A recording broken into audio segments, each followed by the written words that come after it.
Shalom, shalom, shalom, shalom, shalom. Shalom. Shalom, shalom, shalom, shalom. Hey, can I be heard, Yashabi? Khan, I got you. All right. Shalom, family. I don't see my mic going up, man. Shalom, shalom. So yeah, we're what's going on with my mic? We're gonna go into the Yeti Shalom. Yeah, it's working right there, but it's not working over there. So we're gonna go into the whole feast of dedication, so on and so forth. Does anyone have anything? Where's David? David? Everyone was given that link. See that, Israel? David got kind of touchy-feely right there. Everyone was given a link to come right here on the panel to speak. But seems like everyone didn't. Typical 3. Yeah, I see. I thought that was kind of weird. So, anyone have anything, man? Like, Benaiah, Israel? What happened to the brother Amalekite? I just told him, man, we was coming over there. I want to say shalom to everybody, but I don't really got much. To say. It's just interesting. I do have to say it's interesting. People's, I guess, like, energy. Seem like a couple brothers got some animosity in they heart that they harboring, and it's slowly but surely coming out. So it's interesting. Well, what do you mean? Like we're I don't know.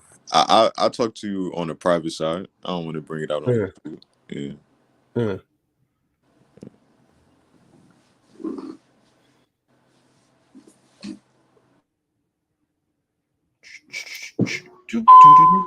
Anyone else? Anything else? Shalom, shalom. We're not gonna take it. Looks like we got Eric White with us. Who's Eric White? He's local to Georgia. He's part of T-Dot? Khan. Eric White, come on in the room, man. I need to meet this guy, man. Eric White, click on the link. There's Tariq Mack, back from the dead. Eric White, click that link and come in the room. We need to meet you officially and unblock your face.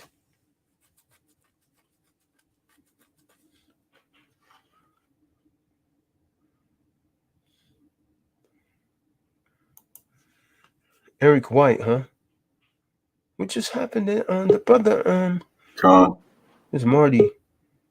There's Malachi right there.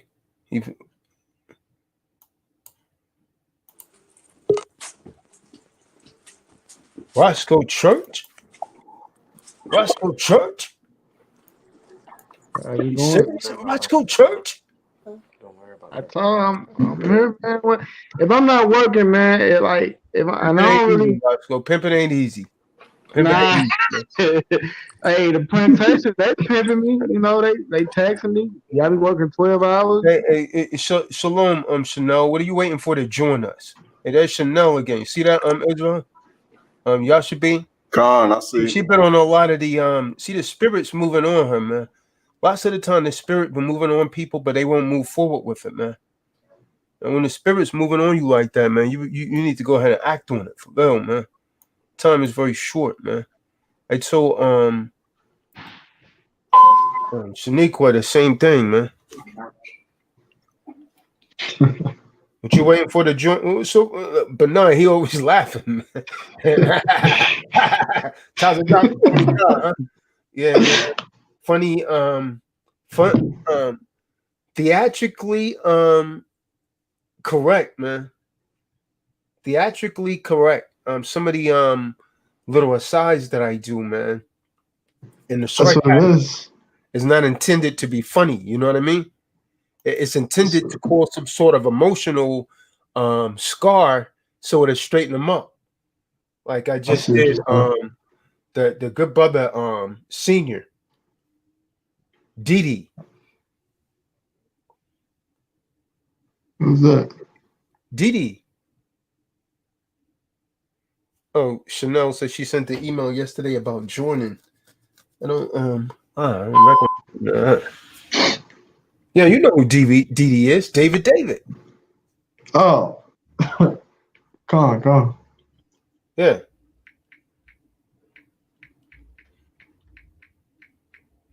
Who else is so magnificent that one would name them 2 times?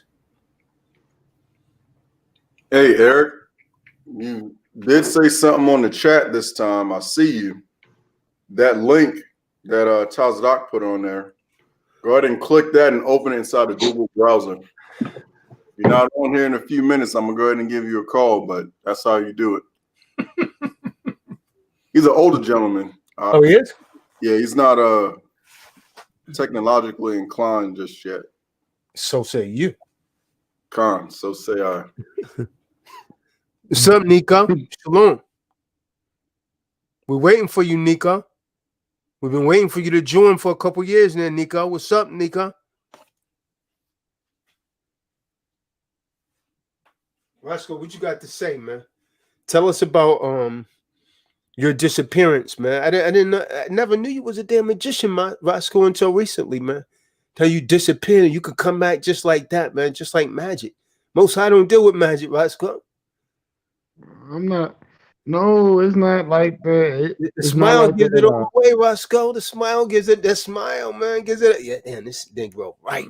Nah, no. I'm telling you, these like okay, doing Come on, midnight shift, 12, come 10 on. hours a day. That it kills your body, man. It do something to you. It do something to you. You doing 10 to 12 hours a day. Let me tell you something.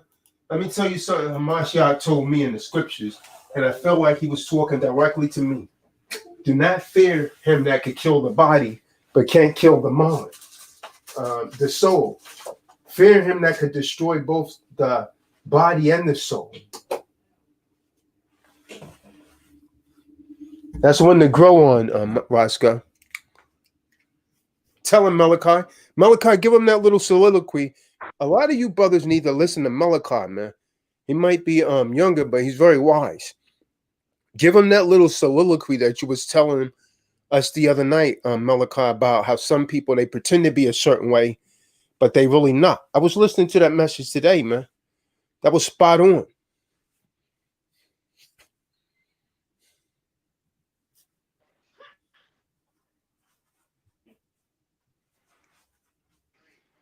Yeah, Shalom, sorry about that. Sometimes my phone screen likes to mess up. But yeah, there's like I've actually encountered a lot of people. Like even when I first came into the truth, how I came into the truth, I was actually in Christianity, I'd say for about a month, and I started to actually read the scriptures on my own. And when I had questions and stuff, I ended up getting into like a little debate with some of the members. Got kicked out of the church. So when I got kicked out of the church, I actually stumbled across these Israelites who were preaching downtown. And like I joined them for a bit, and I was with them for a little, and I've learned like a little from them and everything. But as I kept like quote unquote walking with them, I would see like it would be a lot of like them coming onto the streets preaching, trying to tell people to turn from their sins, this and that. But then like behind closed doors, you had some brothers who were smoking weed.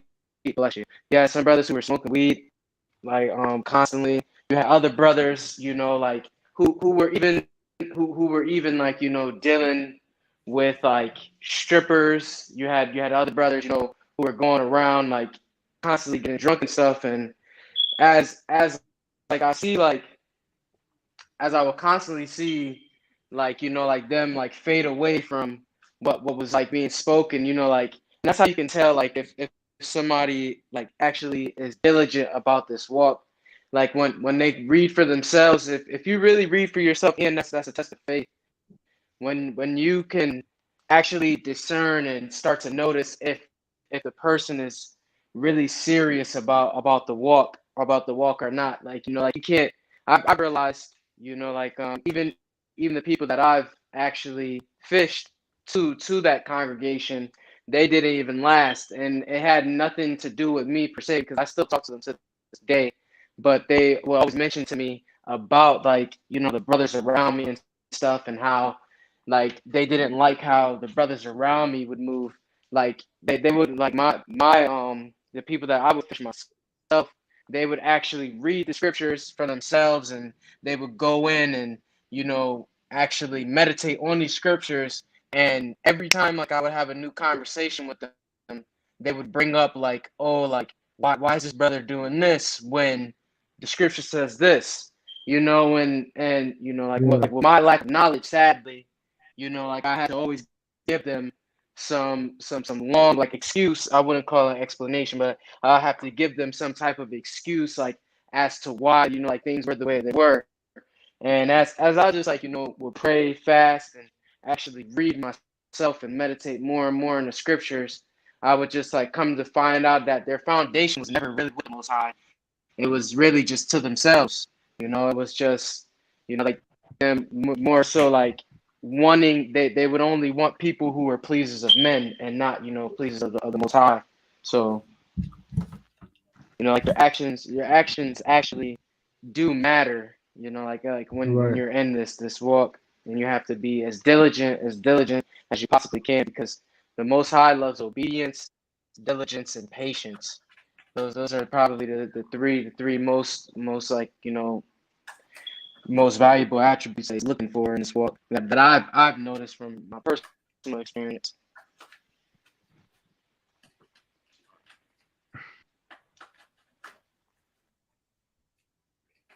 Yeah, I'm a pretty good discerner of spirits, and the brother seemed like he has a good spirit on him. I'm usually never off, man. Something's not right about someone, I can usually see that right away. The brother's been really transparent with me, man, and I can't do nothing but respect that. There's a lot of people that move, you know what I mean, like really slithery, like a snake, man, Con. and they don't come clean, but they always expose themselves. And I will always warn people. It's like, yeah, I mean, he's cool, but something's not right about him. And I'm like, nah, I could think you wrong, man. But in the end, they have to come back and say, damn, man, I hate that you was right about so-and-so. The spirit never leave me wrong, man. Never Yep. leave me wrong, man. I've witnessed it double-digit times in the past about year and a half now. Israel is realizing something in here. Hey, Shalom, Dwayne. Eric White. Shalom, Shalom, family. Damn, Eric White looks brown. How you get the name White? The original white man? The original white man or something? See, you get a white beard like a Howard Shaw. Hey, Shalom, what's going on? Shalom, everybody. How y'all doing? We all right, man. Shalom. Man. So, anyone else got anything, man? Hey, Shalom, what's going on, Ron? Haven't seen you in a while. So let me check my email. Chanel says she sent the email about joining. So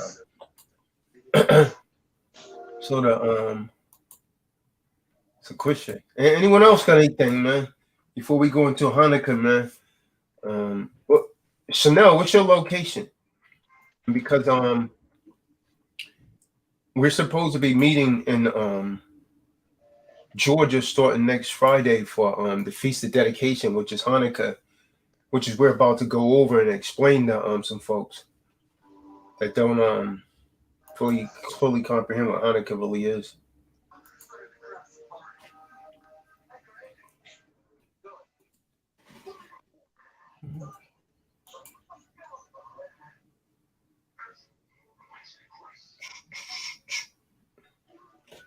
King Fessa, Shalom. Gabrielle, Warrior Power, Shalom. So no one else got anything? People are mad quiet, man.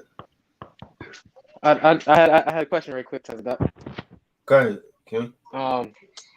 As I was reviewing the T dot packet, if I seen the document stating that if there was no camp, like to start camp, but personally I've been trying to fish. To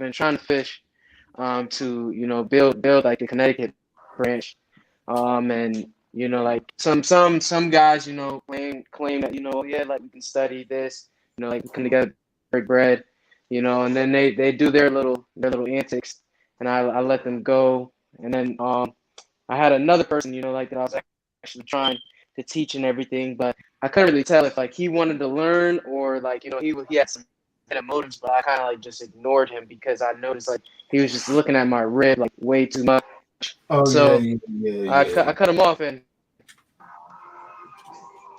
yeah, I cut him off, and like I'm still just by myself. So I was wondering like would it be a good idea like to actually I just actually purchased a speaker today from Guitar Center to go out and hold camp alone, or should I wait until I have at least one brother?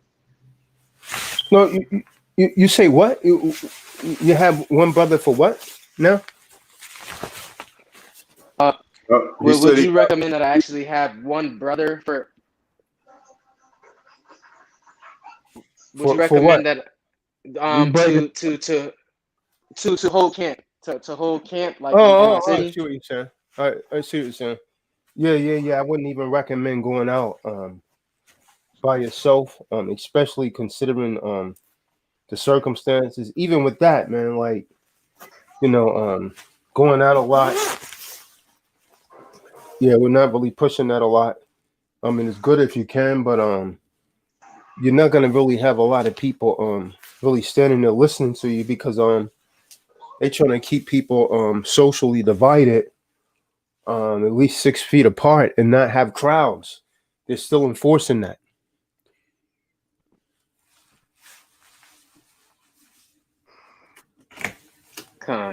So that may not even work in my favor at this moment. We need to start giving him that stuff. He got toys to play with.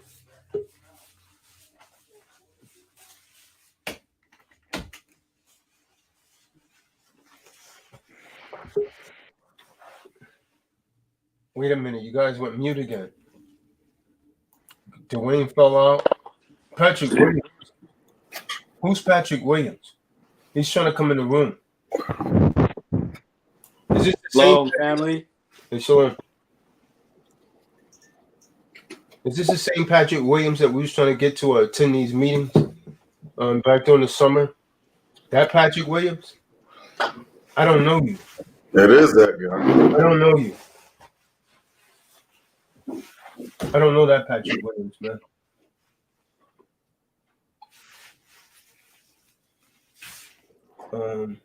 What was I about to check? Oh man, the security feature. Hey Eric, I'm gonna get up. We're gonna get up tomorrow. So no one else got anything else, huh? All right, man. Goodness.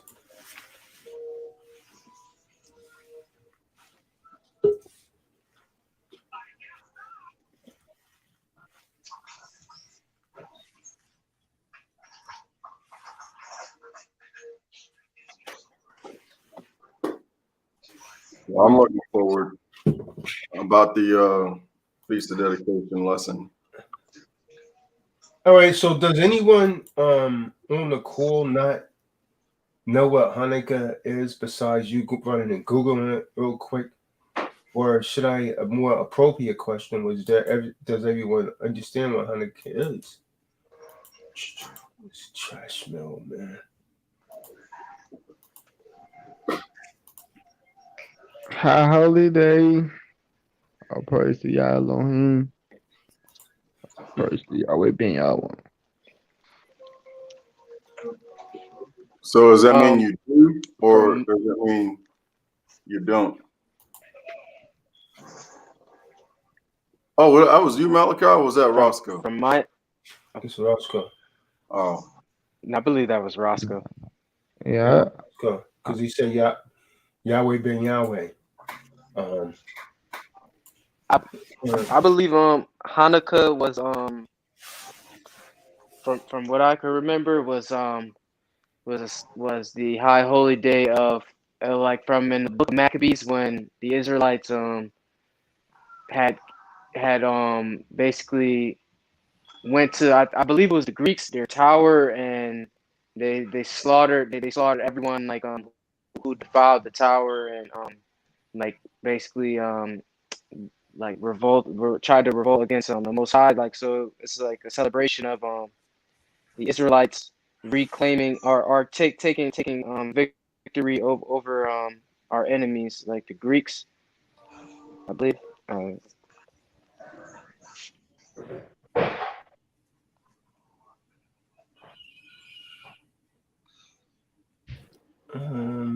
that sounds right from what I've read.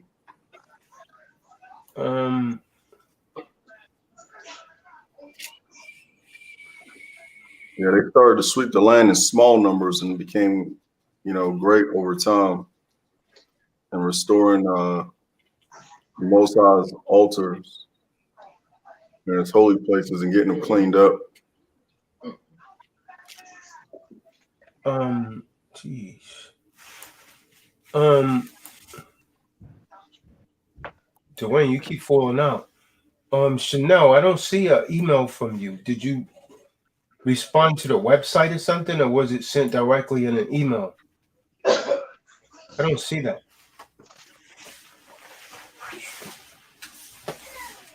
Salakia, it should be all good now. I was having some issues with my phone.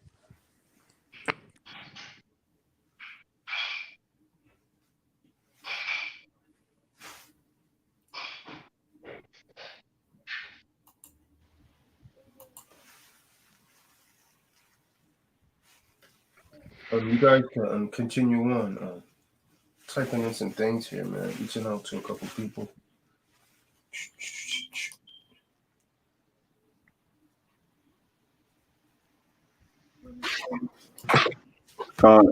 So, Benaniah, have you come across it in the Apocrypha? But I know Charles made mention of it. The Maccabees, they went around and tried to gather people to join, right? To fight against the I assume Malachi said the Romans, right? Or was it was the Greeks? The Greeks, Greeks. Salaki. The water. But yeah, it started off small and they started to gain numbers. But I need to know more. Yeah, there were a number of other things that was going on in that time as well. There was so the heathens, they gathered themselves together, not only against us but against our power, and tried to. I mean, unfortunately, it's very similar to today, where they're trying to get us to do things against the Most High's law, statutes, and commandments, and put it in place on paper and on statues and different policies and stuff. That's what really stood out to me. Stood out to me the most about it.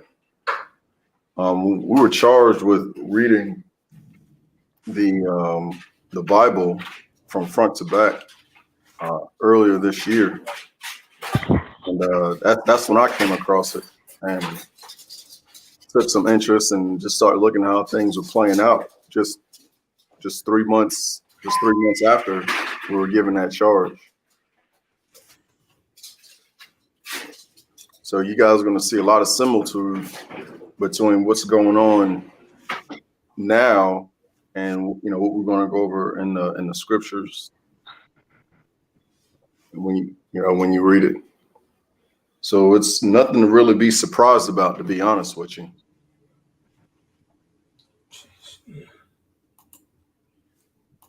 I'll grab my apocrypha.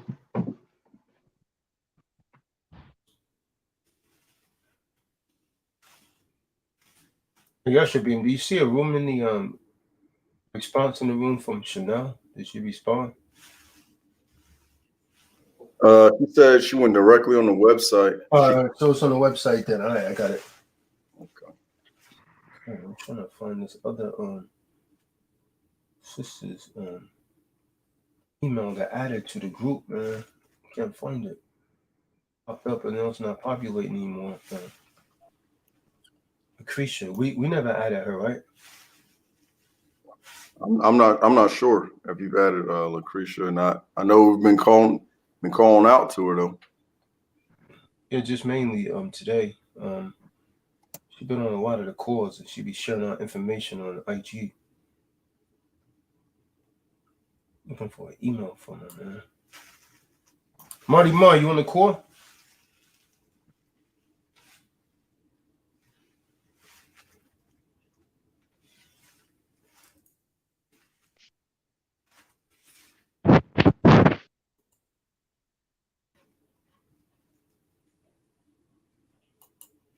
Should go right there. Marty Ma still having mic problems. So that.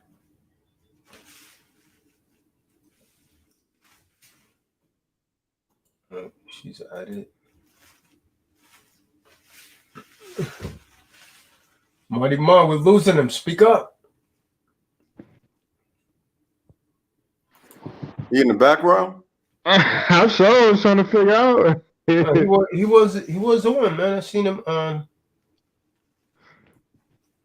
seen him come on here earlier, man. I know he was. But when we first came on, he was in the room, man. But he must have fallen out again.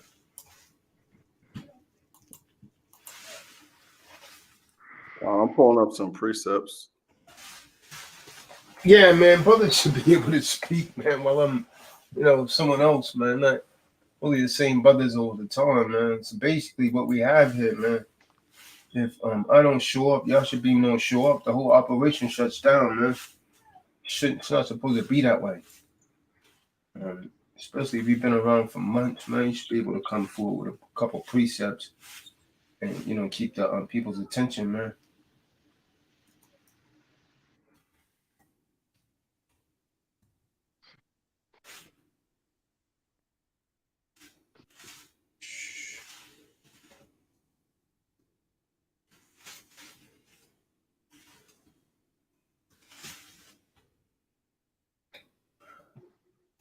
So the telling of Hanukkah is within the first book of Maccabees and the second?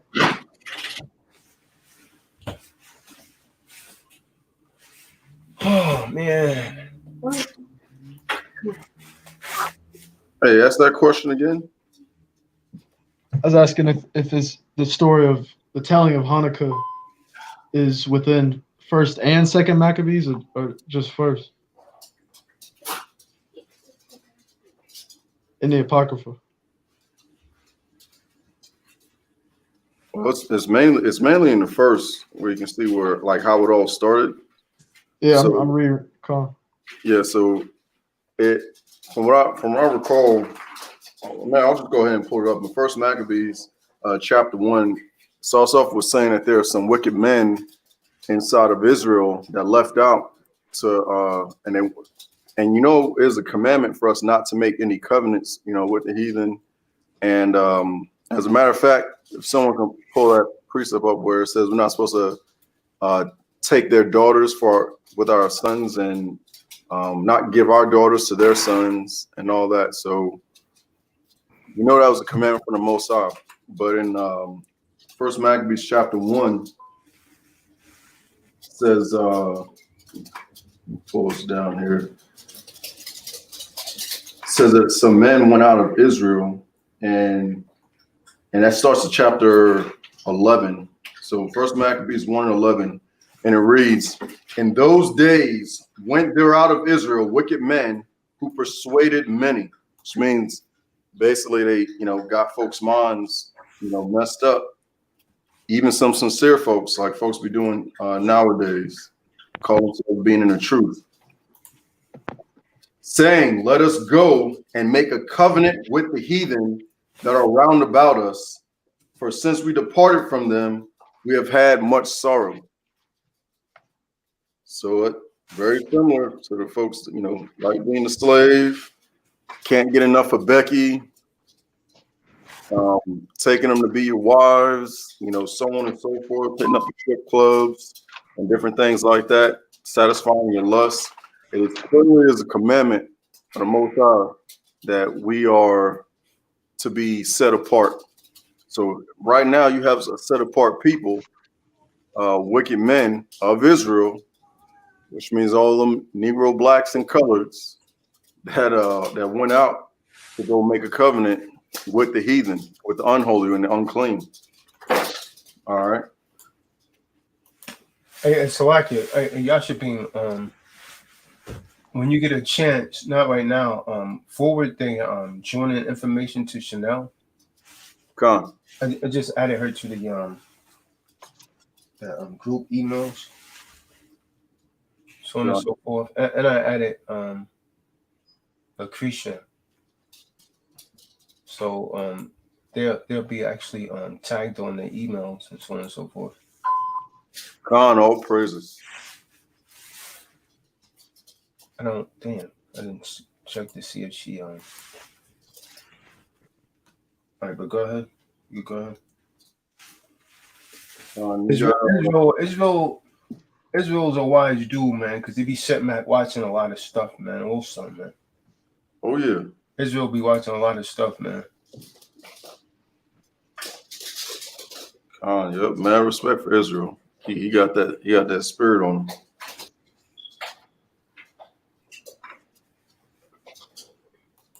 Yeah, man.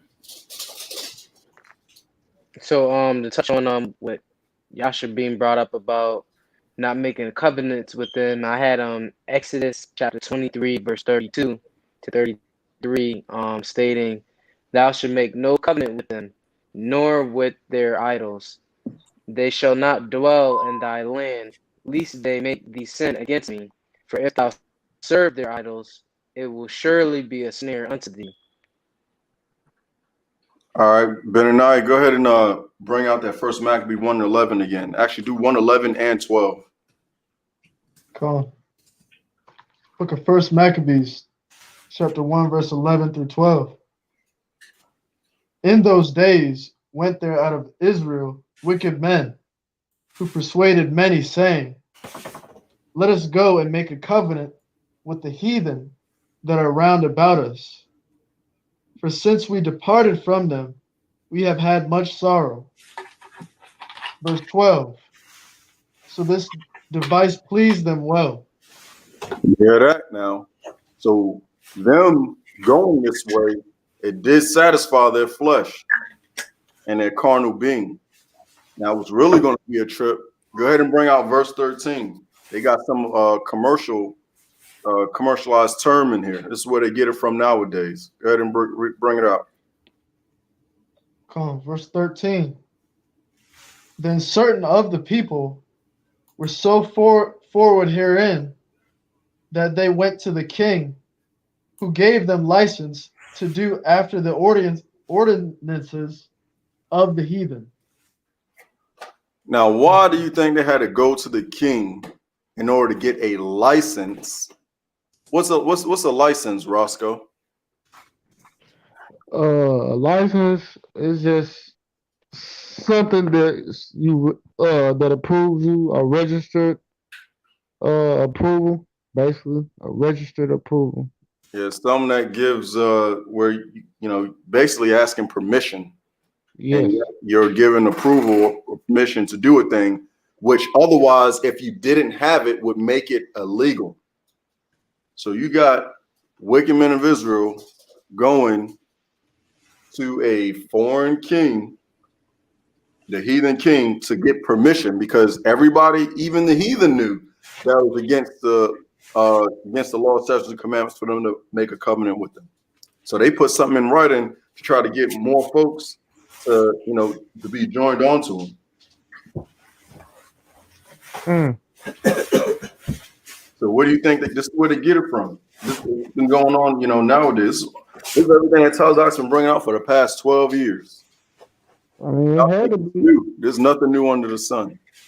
It had to be. It had to be from somebody with like a significant position, to go get a license from. Well, it says that when we read it was the king. Go ahead and keep reading, Benaniah. Calm.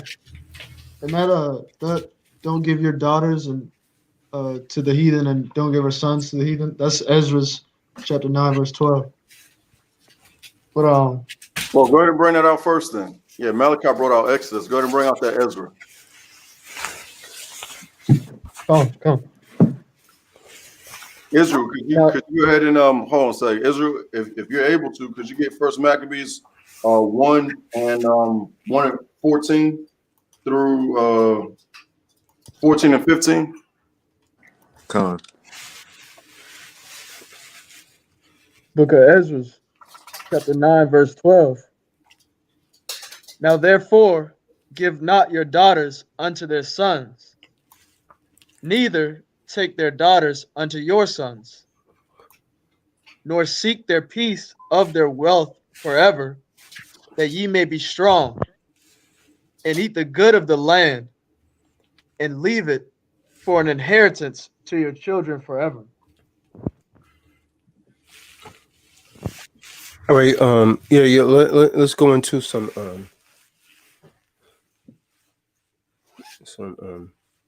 history of this on Hanukkah. Let me put on something Hebrewic, man. Been busy all day, man, battling the enemy. All right. First we want to say Shabbat Shalom, Shalom to everyone, all the believing Israelites under the sound of our voice. And to those of you that haven't joined, what are you waiting for to join? To come on in. This is really a family over here. We're not a group. We're not a camp. We're a family. This is more than a group. It's a family. And I mean that, but it's not everyone that joins us that really mean that. So, sometimes, like any other organization, the enemy sends over his agents. And they try to put daggers in our back. But so we're going to go into Hanukkah, what it is and why we are obliged to keep this high holy day. The word holiday that they use in the American term essentially means holy day. So when they tell you you're celebrating the holidays like Christmas, like New Year's Day, like Thanksgiving, they're really calling them holy. Roscoe, what's holy about the Euro Gentiles coming here and massacring the natives that was in this land? What's holy and to be thankful about that? What's holy about putting up a tree and then put trinkets on it that symbolizes the sun worship, the moon worship, and all of the other satanic rituals that goes in a custom with that tree that is essentially celebrating the birthday of Nimrod? What's holy about that? Well, Nothing. That's a contradict. That's just nothing's holy about that. That's just something that that's a man-made belief that's contradiction to the Most High. Nothing's holy All about religions stem from that. All forms of Trinity religion stem from that. Christianity, Egyptology, you name it. The whole thing around Krishna, the whole thing around Shiva and the whole Buddhist thing, they're all stemming from this same idolatry and Trinity. So we don't keep those. We don't celebrate them, and we don't acknowledge them whatsoever. But we do celebrate this up and coming high holy day, which is Hanukkah, and in the Ibrit dedication. So some refer to it as the Feast of Dedication. Some refer to it as the Feast of the Maccabees. Some refer to it as the Festivals of Lights. So if you hear any of those terms, it's all alluding to the same thing. And essentially, it begins usually sometime in December, according to their Georgian calendar. And Sure. it's celebrated for 8 days. It is celebrated for 8 days, not 7. And Hanukkah, it reaffirms the idea about the commemorations to redeem the second temple of Jerusalem. And this is actually done by, let me go and get my menorah. I got menorahs all over. Give me a second. Someone speak for it. I got a menorah right here. Con. Got the candles on it. Oh, got one right here. Hold on a second. Someone speak for a second. All Yeah, of just each so one that menorah way, in your house. yeah, just so that way we're on the same page. Everybody can reference inside the Bible in the book of Jeremiah, chapter 10, about the whole tree business for that Xmas, which really represents Nimrod and Tammuz and Semiramis. But it reads in Jeremiah 10, verse 2. Thus saith Yahweh, learn not the way of the heathen, and be not dismayed at the signs of heaven, for the heathen are dismayed at them. For the custom of the people are vain, which means for nothing.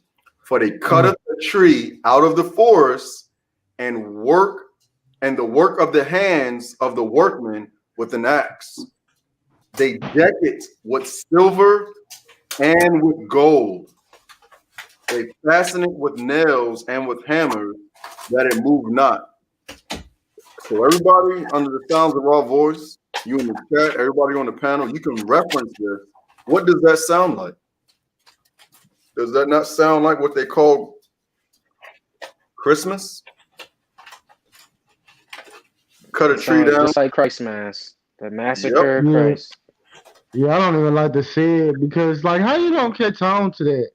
I mean, just look in the name. It's in the name. When you just say the word Xmas, it's all in the name, and people don't even catch on to it. They just go along right along with it. We're gonna celebrate Xmas, and we're gonna have a feast day to that.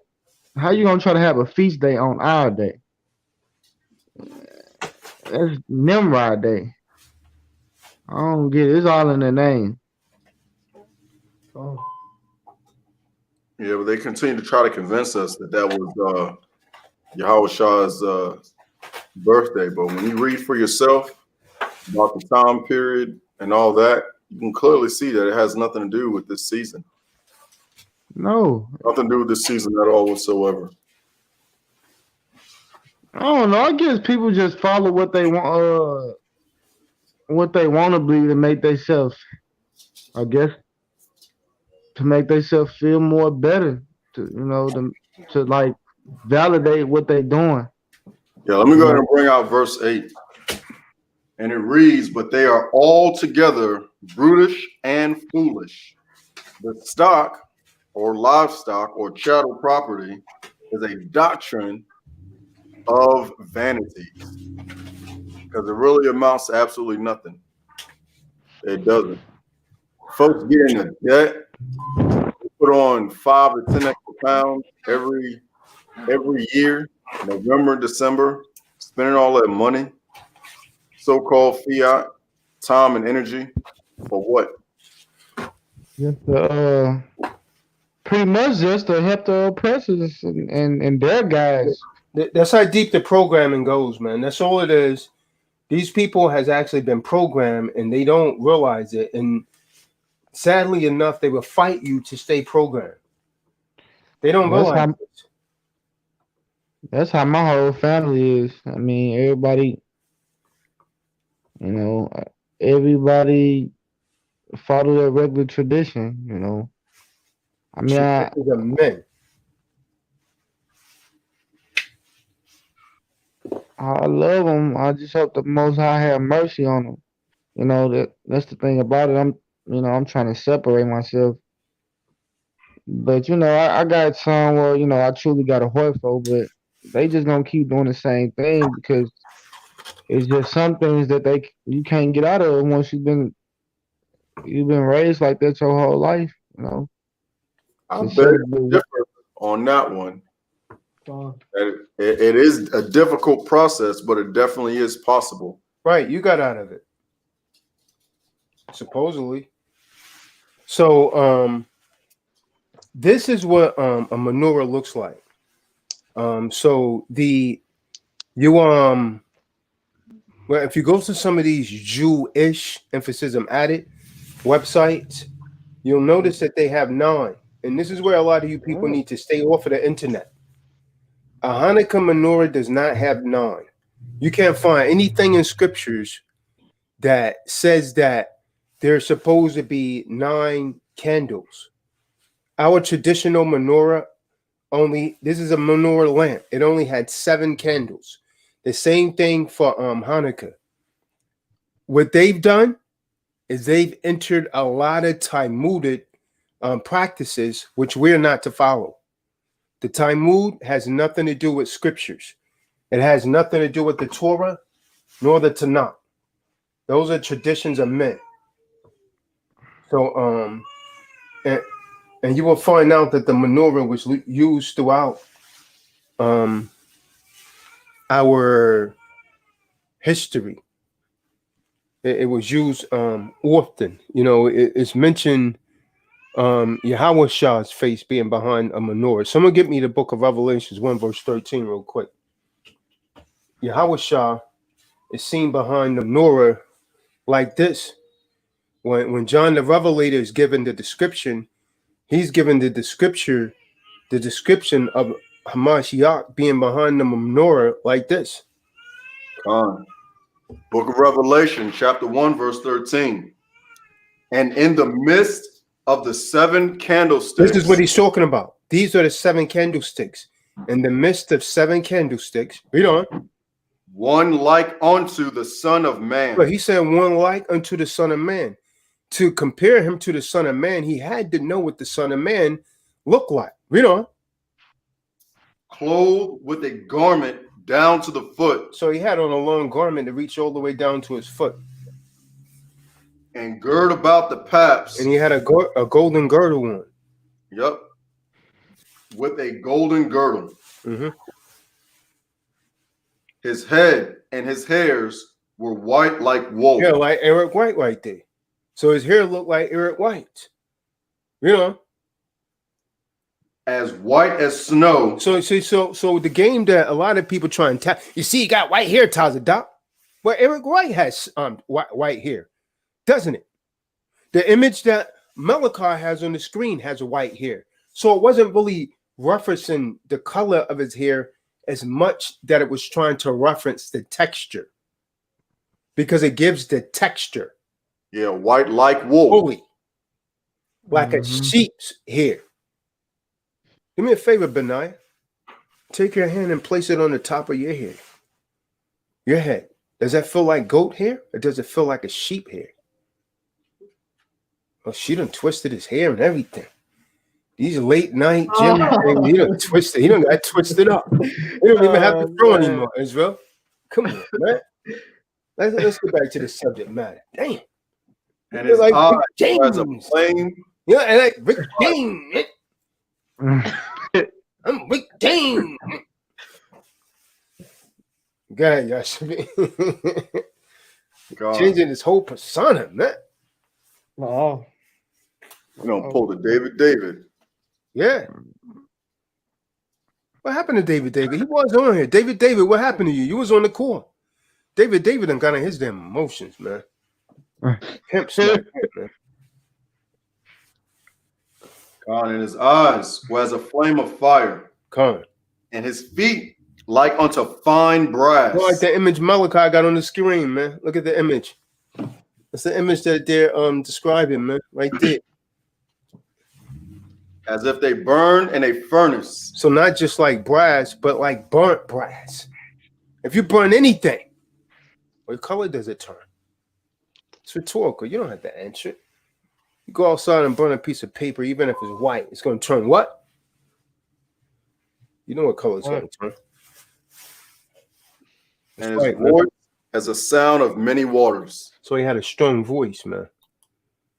And so, again, whenever you hear the mention of Hanukkah, on the Feast of Dedication, the Feast of the Maccabees, the Festival of Lights, it's all referring to the same thing. And so, again, the second temple of Jerusalem, by lighting of the candles on each day of the festival, this is why they justify having 9 candles. They come up with their own philosophy. They got a higher one in the middle. And again, see how my menorah is even? This is how menorah is supposed to be. What the Jewish people do, they take 9, they put 2 more of these. They say you use 1 to light the other 8. That's not biblical, man. That's not scriptural. That's adding to the words of the Most High. That comes out of the Talmud. So all of you that try to do this, be careful. Make sure that you observe it correctly. Because if you go online and you Google a Hanukkah menorah, one of theirs are going to come up. And it's going to have 8 or 9 candlesticks on it. So in this high holy day is typically celebrated in December. Now let's go according to the book of Maccabees. Someone pull it in the Apocrypha, man. Let's go to first Mac. The celebration of Hanukkah was essentially instituted by Judah Maccabee. Does anyone know who Judas Maccabee was? This happened around 165 BCE.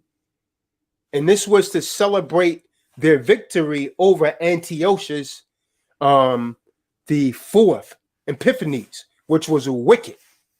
See what was going on? Yashabin was having you read some of the earlier when all Israelites was prohibited for keeping any of the Lord's statutes and commandments. And they start participating in the Greek games naked. And they start following the ways of the heathen. This was all done under Antiochus Epiphanes.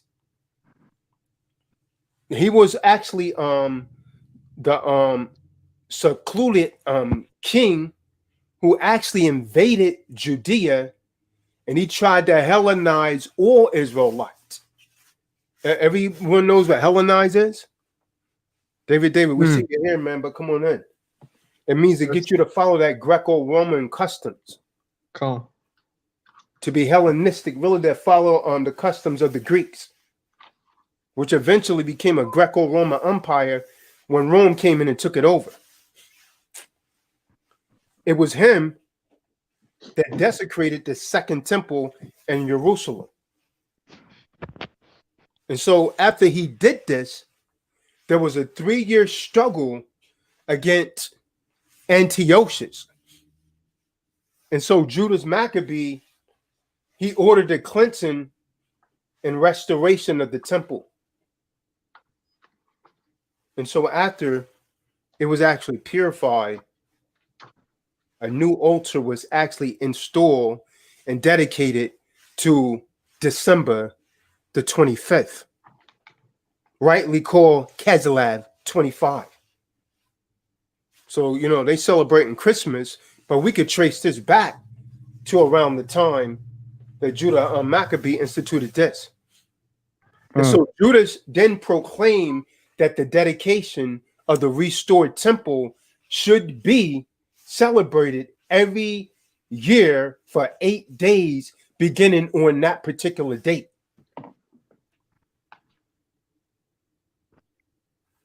Let's read about it. Someone got First Mac?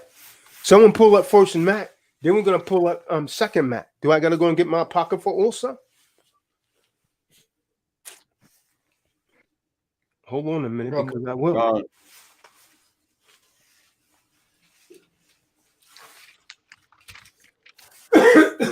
Maccabees is going to lay out when Judas, they describe him, who he is, was great and mighty, strong, responsible from his youth on up. And he just went out, man, and started gathering brothers, started cleansing the holy temples and stuff. Because under Antiochus, it was against the law to keep the Shabbat. They slaughtered babies for being circumcised. They didn't want us to be circumcised and all that.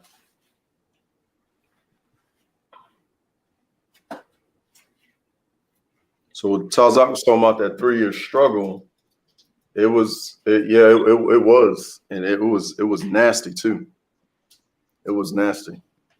So outside of this lesson, things I'm describing, if you guys do not have an apocrypha, y'all definitely need to go ahead and get one so where you can y'all can read up on this. And it also coincides with the real history.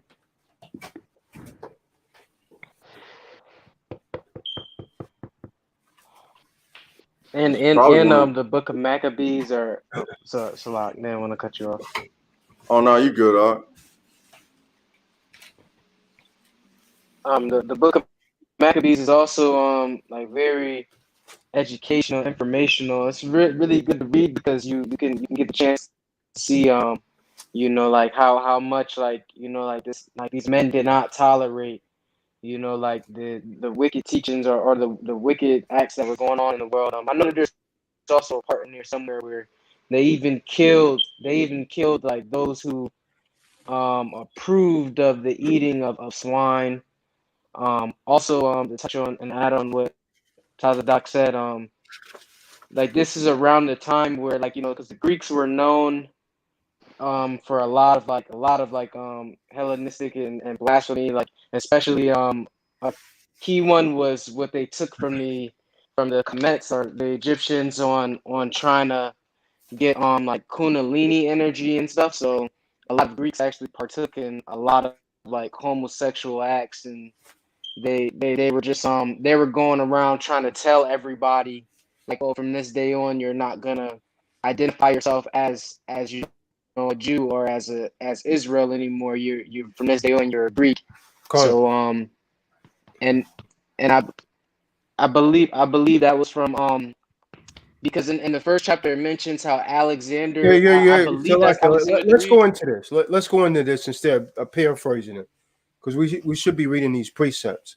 So someone got the book of Mac yet? Let's get the book of Maccabee, chapter 1, verse 1.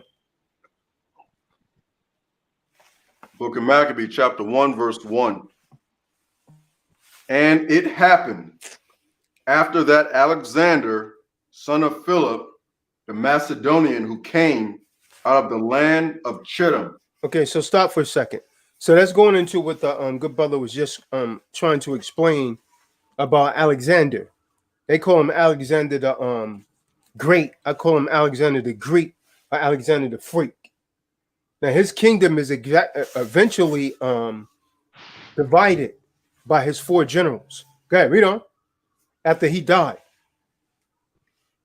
had smitten Darius, the king of the Persians and Medes. So this means this was the Third World Empire. The First World Empire was the Babylonians. Second World Empires was the Medo-Persian Empire. The Third World Empires came in with the Greeks under Alexander. And then the Fourth World Empire became the Romans. That became a Greco-Roman Empire. And America is an extension of Rome. This world rule. Go ahead. That he reigned in his stead for the first over Greece. See Verse 2. and made many wars and won many strongholds and slew the kings of the earth. Con. So he took over the whole earth. That means there was a world empire. Jump to verse 5. Verse 5. And after these things, he fell sick and perceived that he should die. See that? He died. And his 4 generals, his kingdom, Alexander the Greek's kingdom, was divided into 4 different kingdoms. Go ahead, read on. Wherefore he called his servants, such as were honorable, and had been brought up with him from his youth, and parted his kingdom among them while he was yet alive. So Alexander reigned 12 years and then died, and his servants bare rule, every one in his place. And after his death, they all put crowns upon themselves. See that? They put crowns upon themselves. That became 4 different kingdoms. Go ahead, read on. So did their sons after them many years, and evils were multiplied in the earth. So they became more evil than Alexander was. Now, like the brother was saying, the Greeks, the Greco society had totally turned to homosexuality. The only time they would use women was when they wanted to reproduce. Otherwise, they was mating with young boys. That's what they was in love with. Okay? Con. And it came out of them a wicked root, Antiochus, surnamed Epiphanes, son of Antiochus the king, who had been an hostage at Rome, and he reigned in the 137th year of the kingdom of the Greeks. Now, this is what I was just talking about. He was much more wicked than Alexander, Antiochus, the 4th, Epiphanes.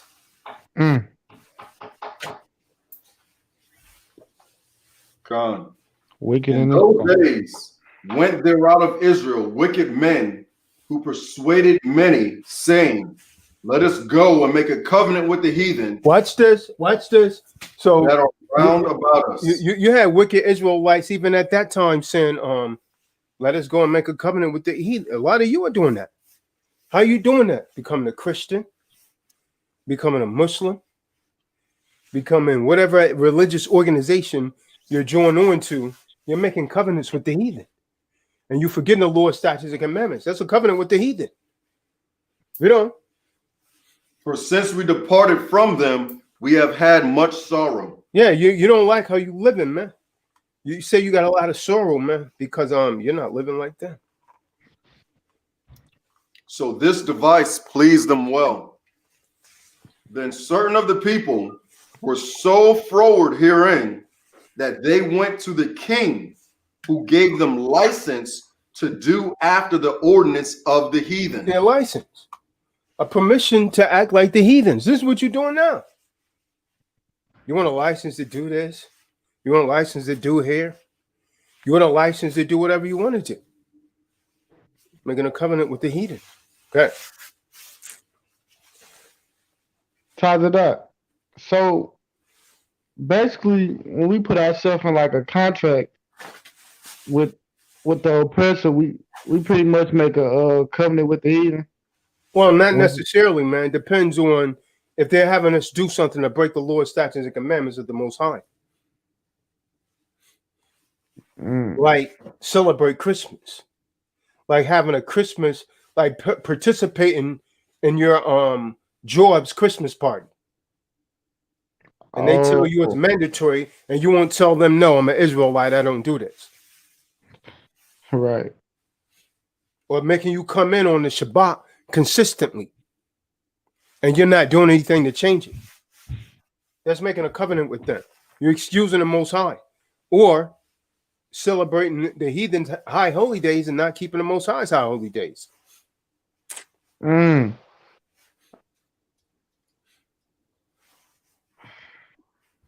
Verse 14.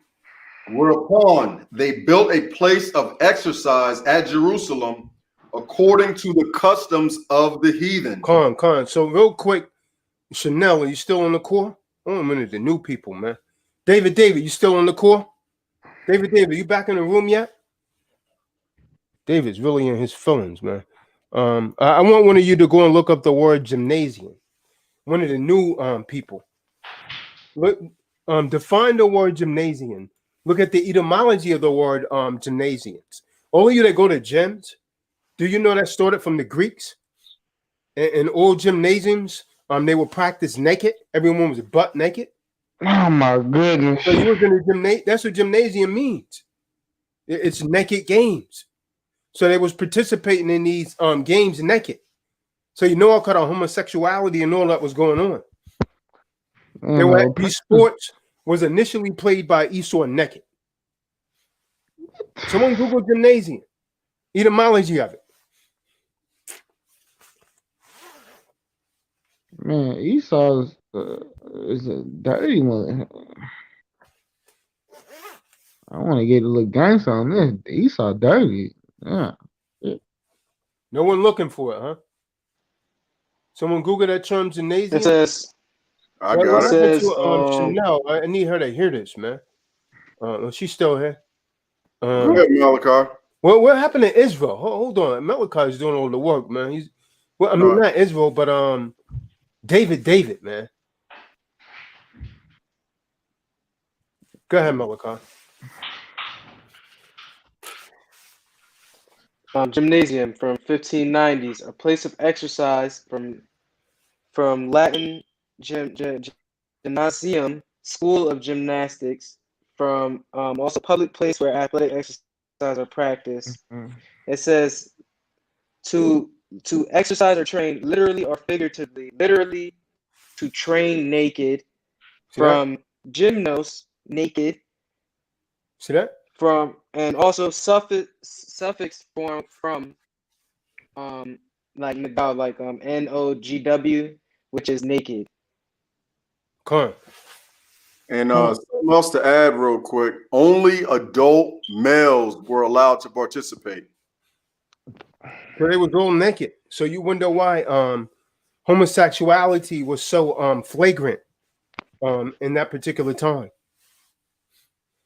All right, go ahead. Read on. We're going back to the book of Matt. Con. Verse 15. And made themselves uncircumcised. That means they stopped getting circumcised. They stopped getting their children circumcised. Read on. And forsook the holy covenant and joined themselves to the heathen and were sold to do mischief. Just like you today, man. Just like you today. Verse 16. Now, when the kingdom was established before Antiochus, he thought to reign over Egypt, that he might have the dominion of 2 realms. Mm-hmm. Wherefore he entered into Egypt with a great multitude, with chariots and elephants and horsemen and a great navy. Mm-hmm. And made war. So we could stop right there for a minute. If you guys want to finish reading the story, you could read it in First Mac and then some in Second Mac.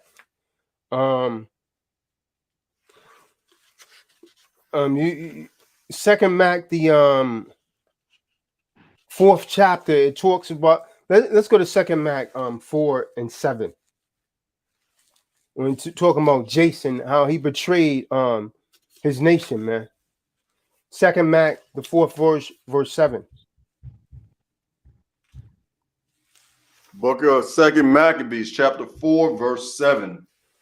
But after the death of Seleucus, when Antiochus called Epiphanes took the kingdom, Jason, the brother of Ananias, labored underhand to be high priest, promising unto the king by intercession 360 talents of silver, and another revenue 80 talents. Besides this, he promised to assign 150 more if he might have license to set him up a place for exercise and for the training up of youth in the fashions of the heathen, and to write them of Jerusalem by name of Antiochians. So we could stop right there. So essentially, man, We'll read in Second Maccabees that the Feast of Tabernacles is actually compared, which we was doing over there in Massachusetts, the Feast of Booth, which aka the Feast of Tabernacles. In Second Mac, the celebration of this Hanukkah is actually compared to that Sukkot, which is a feast of tabernacle, or the Feast of Booths, because the Israelites were unable to celebrate because the invasion of Antiochus. So Hanukkah emerged as a celebration of the dedication. That's what the word itself suggests, feast of dedication, when you look it up in the Hebrew. Now, I'll say this, man. Now, although these traditional practices of lighting candles and Hanukkah was not established in the book of Maccabee, we can't read that in it. We can't read that in it. These customs more than likely started relatively early, because we used to use the menorah already as a light. And you'll see a lot of Israelites carrying that menorah into battle, if you look at a lot of the old artifacts. But these practices is actually enshrined the way that they do it. The reason I'm telling people not to follow it, the way that they use this 9-pronged menorah, and they use one to light the 8, that's not scriptural. That's from the Talmud. It's not from the scriptures. It's not from the scriptures whatsoever, man. That's enshrined in the Talmud, which describes the miracle of the oil in the temple. None of that is scripture.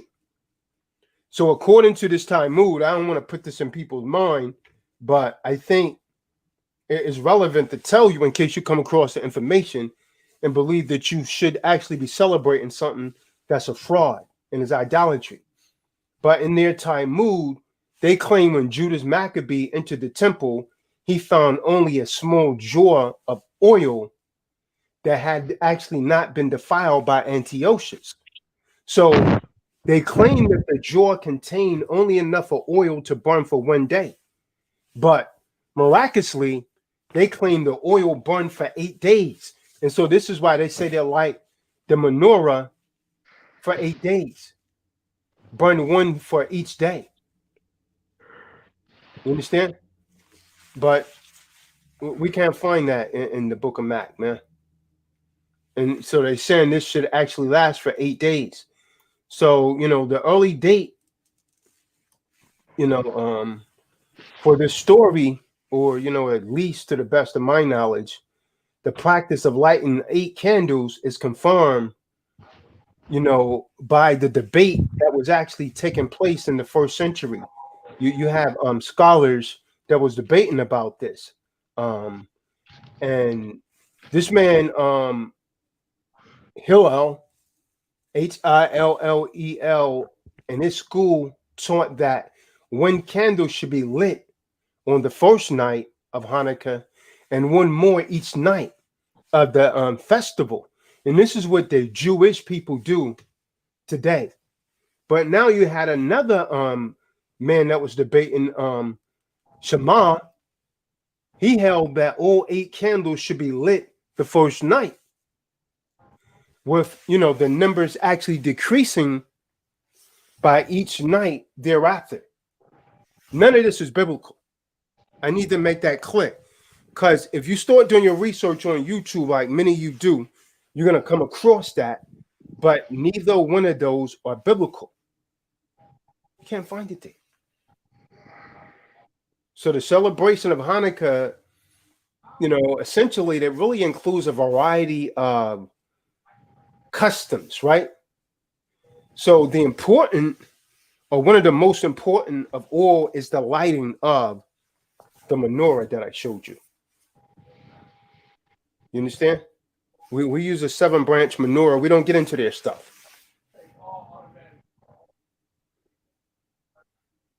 We don't get into using it to light the other 8. We don't get into any of that, man. And so a blessing is also offered while the candles are lit each night. And the menorah was originally kindled, meaning lit, outside the home, but it was brought inside in ancient times to guard against offending someone's neighbor. But it was originally lit outside. Now, when we deal with contemporary Israelite history, Hanukkah is a high holy day, and everyone present would actually participate in that. Schools were typically closed. The menorah is displayed on top of prominent buildings and so on and so forth. And you have an 8-day festival.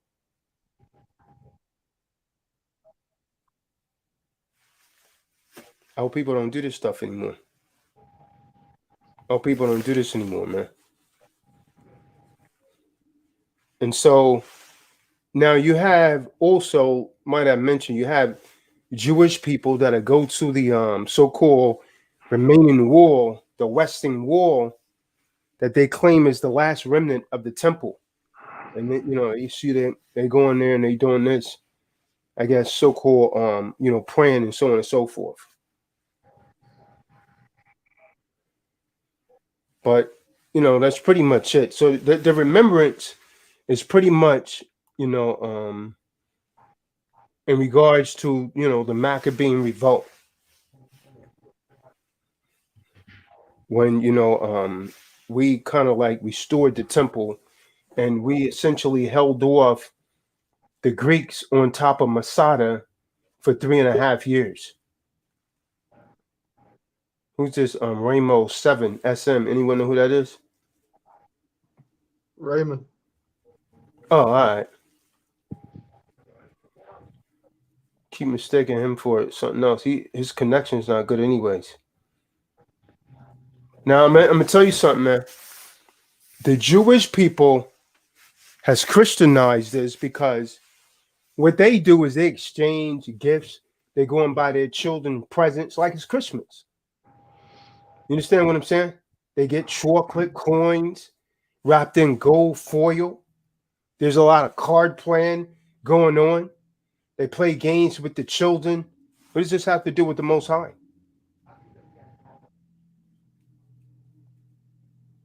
What does this have to do with the Most High?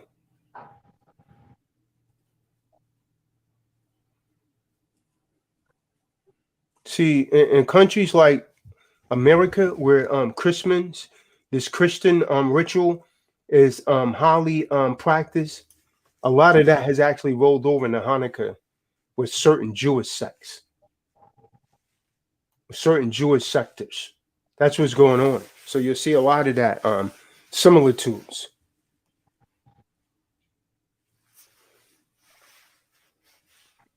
You'll see it if you're in New York. You see what I'm talking about, man. All this, you're going to a lot of stores now.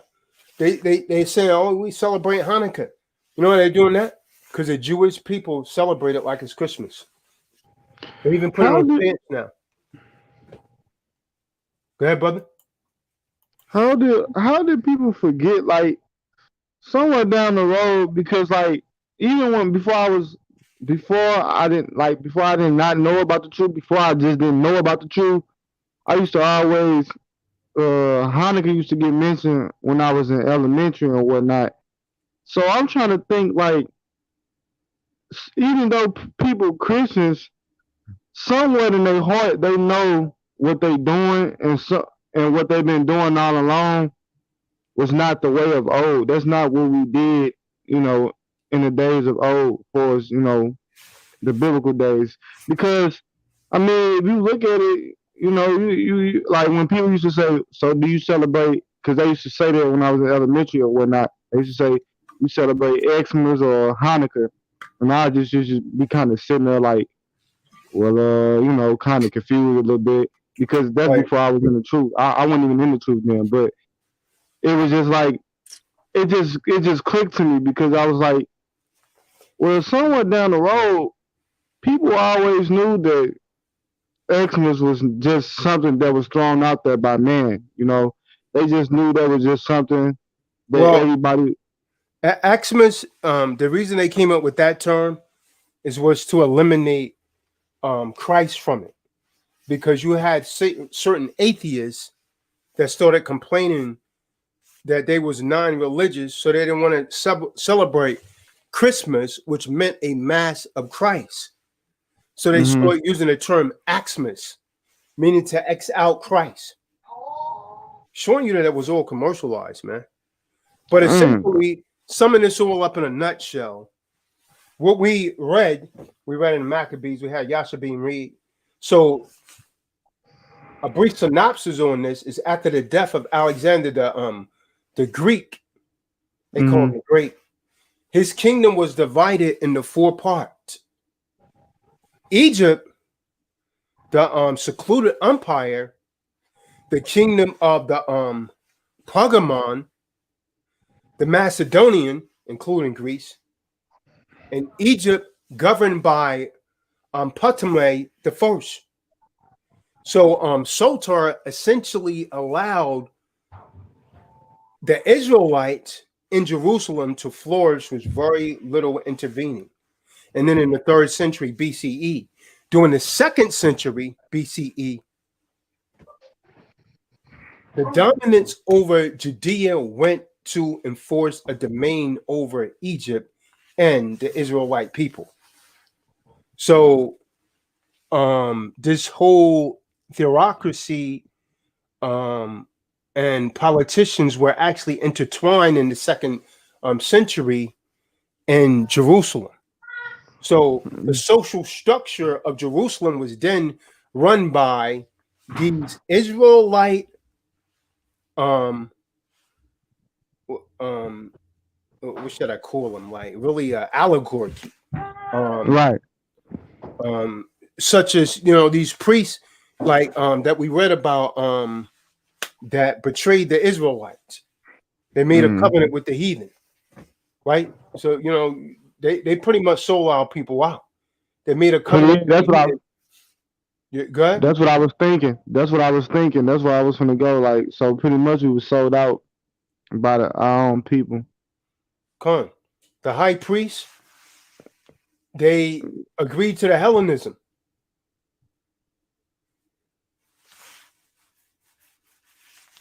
These Israelite priests, they submitted to the Hellenism. And that's why the Most High to this day saying that you know, we gotta be separated from, you know, 2/3, 1/3, and 144, non-believers and believers.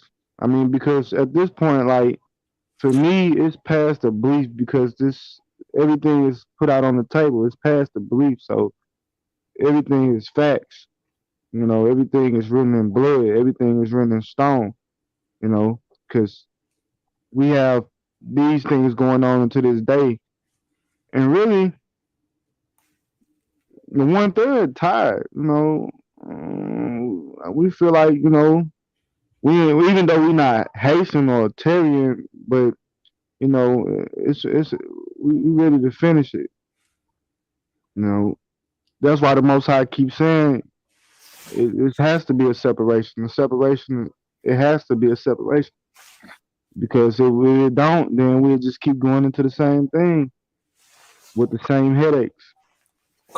So, you know, after most of the Israelites became Hellenized, the prosecution of the Israelite people and the destruction of practicing the Israelite way of life became fairly widespread in Judea.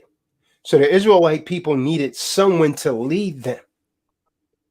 When Antiochus sent some of his officers to town to lay down his tyranny, his tyrannical rule, and to actually intact the oppressive laws that he had enforced, he was met by a local Israelite country priest named Matthias. And it was Matthias's sons that actually started the Maccabee revolt. That's what you read about in the book of Maccabees. Now, this turned out to be a very interesting meeting. The country's priest was ordered to fulfill his duty to state and be the first to sacrifice an animal to the altar of an idol. He went to Matthias with this. Right. But Matthias was the Maccabees' father. You understand? And so Matthias refused. And so when another Israelite man stepped forward to do it, he murdered the officer. So tearing down the idol, Matthias literally preached, let everyone who is zealous for the law and who stands by the covenant follow me. Someone get that real quick. I can't make this up. Someone give me the book of I think it's First Mac 2 and 27. Someone get First Mac 2 and 27. I can't make this up, man.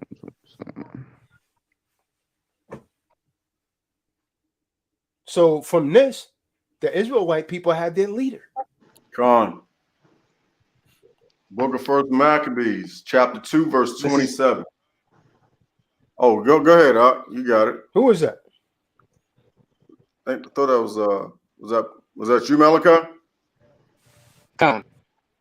Yeah, go ahead. So this is the book of First Maccabees, chapter 2 and 27. And Matthias cried throughout the city with a loud voice, saying, whosoever is zealous of the law and maintaineth the covenant, let him follow me. See that? See that? So the Israelite people now, from that, they had their leader. So he, Matthias, and his 5 sons,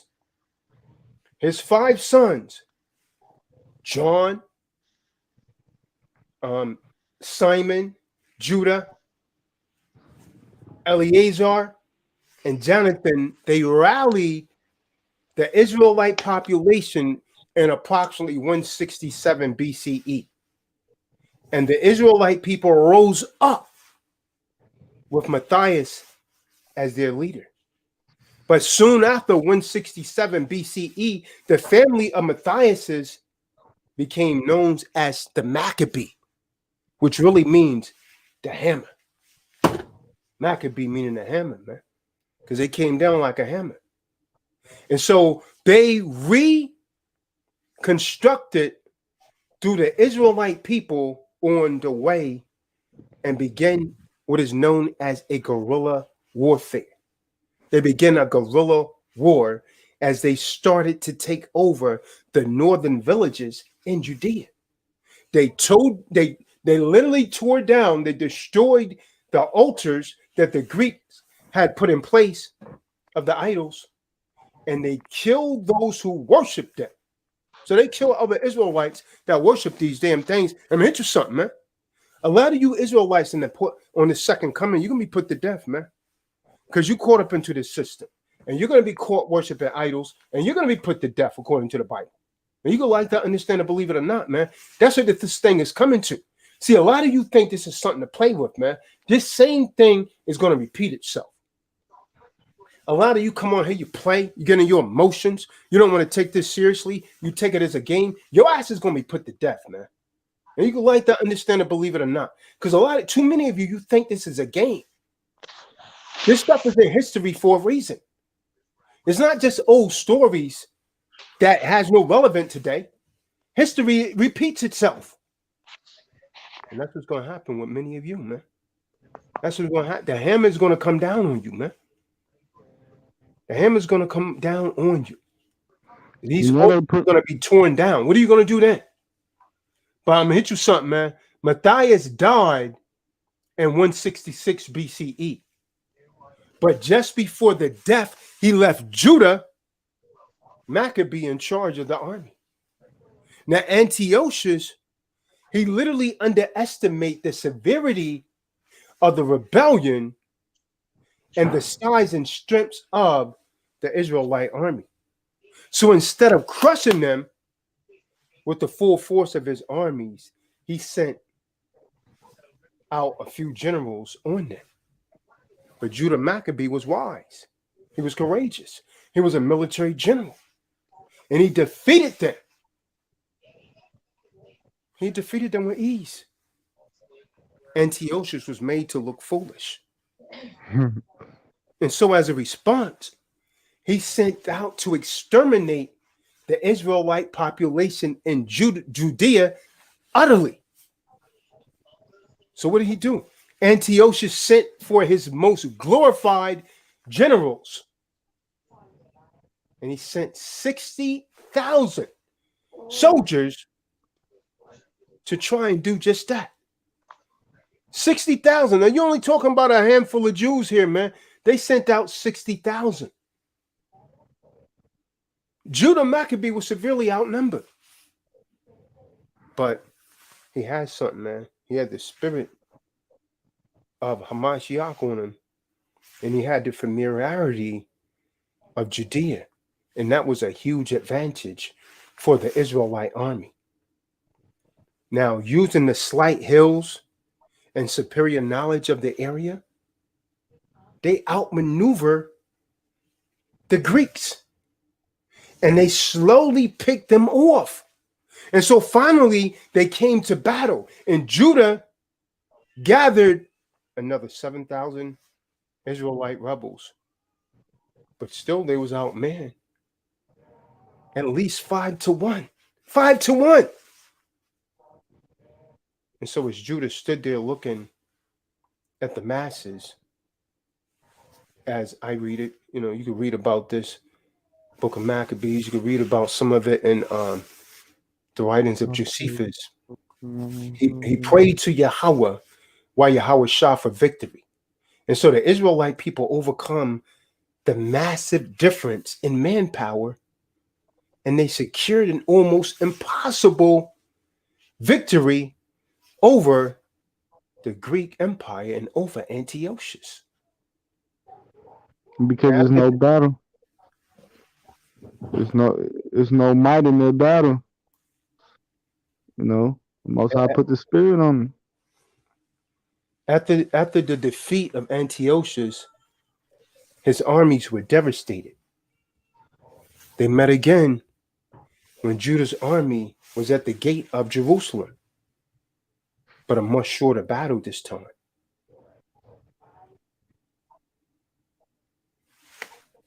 Judah drove the enemy out of the holy city. The Israelite army had defeated them again. And when Judah and his brothers went to the temple, he saw the destruction and defilement that Antiochus caused upon it and was overwhelmed by grief. Someone get me that. Someone get me the book of 1 Mac 4 and 36 through 40. 1 Mac 4 and 36 through 40. Oh, you're going to learn today, man. I'm going to show you where Esau celebrates December the 25th. Book of 1 Maccabees, chapter 4, verse 36 through 40. Then said Judas and his brethren, behold, our enemies are discomfited. Let us go up to cleanse and dedicate the sanctuary. Mm-hmm. Verse 37. Upon this, all the host assembled themselves together and went up into Mount Sion. Verse 38. And when they saw the sanctuary desolate, see that? And the altar profaned, and the gates burned up. So this is what the scriptures, a lot of people don't get this. This is what, when the book of Daniel, or when Hamashiach say, when you see the abomination of desolation spoken of by Daniel stand in the holy place, this is what it's talking about. Most Israelites can't put that together because the temple was desecrated because he took swine flesh and he sacrificed it on the altar. Go ahead, King. And the gates burned up, and the shrubs growing in the courts as in a forest, or in one of the mountains. Yea, and the priests' chambers pulled down. See that? Verse 39. They rent their clothes, and made great lamentation, and cast ashes upon their heads. See that? They was weeping. Verse 40. And fell down flat to the ground upon their faces and blew an alarm with the trumpets and cried toward heaven. See that? See, so on December the 25th, on December the 25th, don't believe me, go and check it out yourself. 165 BCE, after the months of work of clearing and cleaning the holy temple, it was finally rededicated to the Most High. And this is why we celebrate Hanukkah. This is why it's so important. That celebration continued for 8 days. And it is known today as the celebration of Hanukkah. This is why we do it. Don't forget that. Don't ever forget that, because you need to be able to teach that to your children.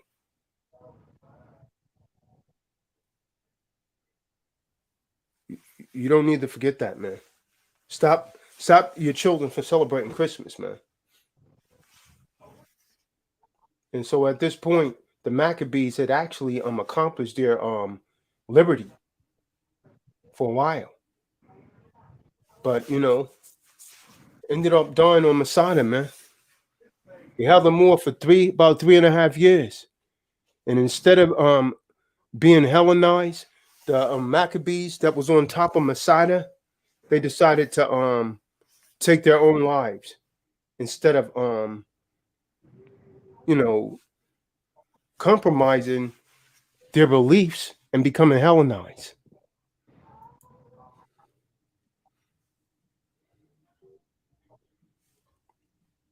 Any questions? Any responses? We don't see too much action going on in the chat room. It's like they learning today. Well, they're learning or they're busy doing something else. Y'all should be. I mean, that's deep because you said they decided to take their own lives because they didn't want to be Hellenized with, the paganism that was going on between the other people. But I know they must have been left with a hard decision, because they had to have been left with a hard decision. I can imagine that, you know what I'm saying? Just by have to being faced with like two harsh things, worshiping other guys, doing the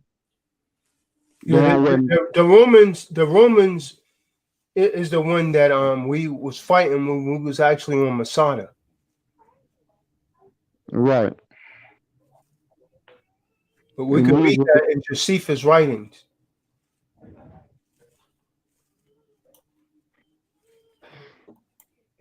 And I had a precept which you were talking about, Roscoe, how did it come to a point where people just decided to participate in lawlessness and forget, right, really the real true practices of what we're supposed to be doing. It's the mystery of iniquity. I know Tyler said it before, and I heard that before coming to the truth, and I really had to, dwell on that. It's a powerful thing that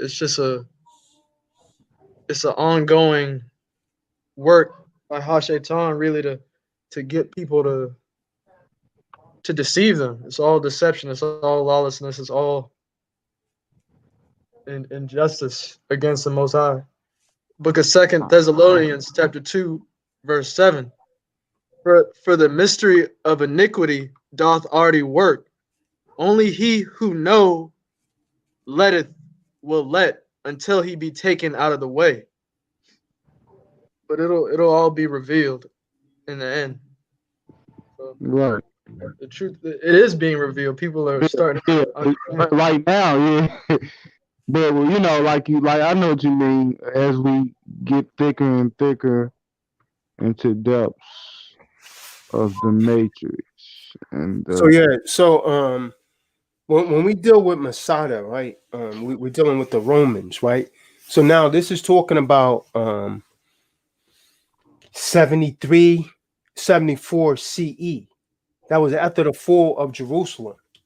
So this siege of Masada, there was actually a pivotal point in the Israelite Roman War that they called the Jewish Roman War, the first Israelite Roman War, and it brought an end to the first revolt by the Israelite people against the Roman Empire that was actually being controlled in Judea.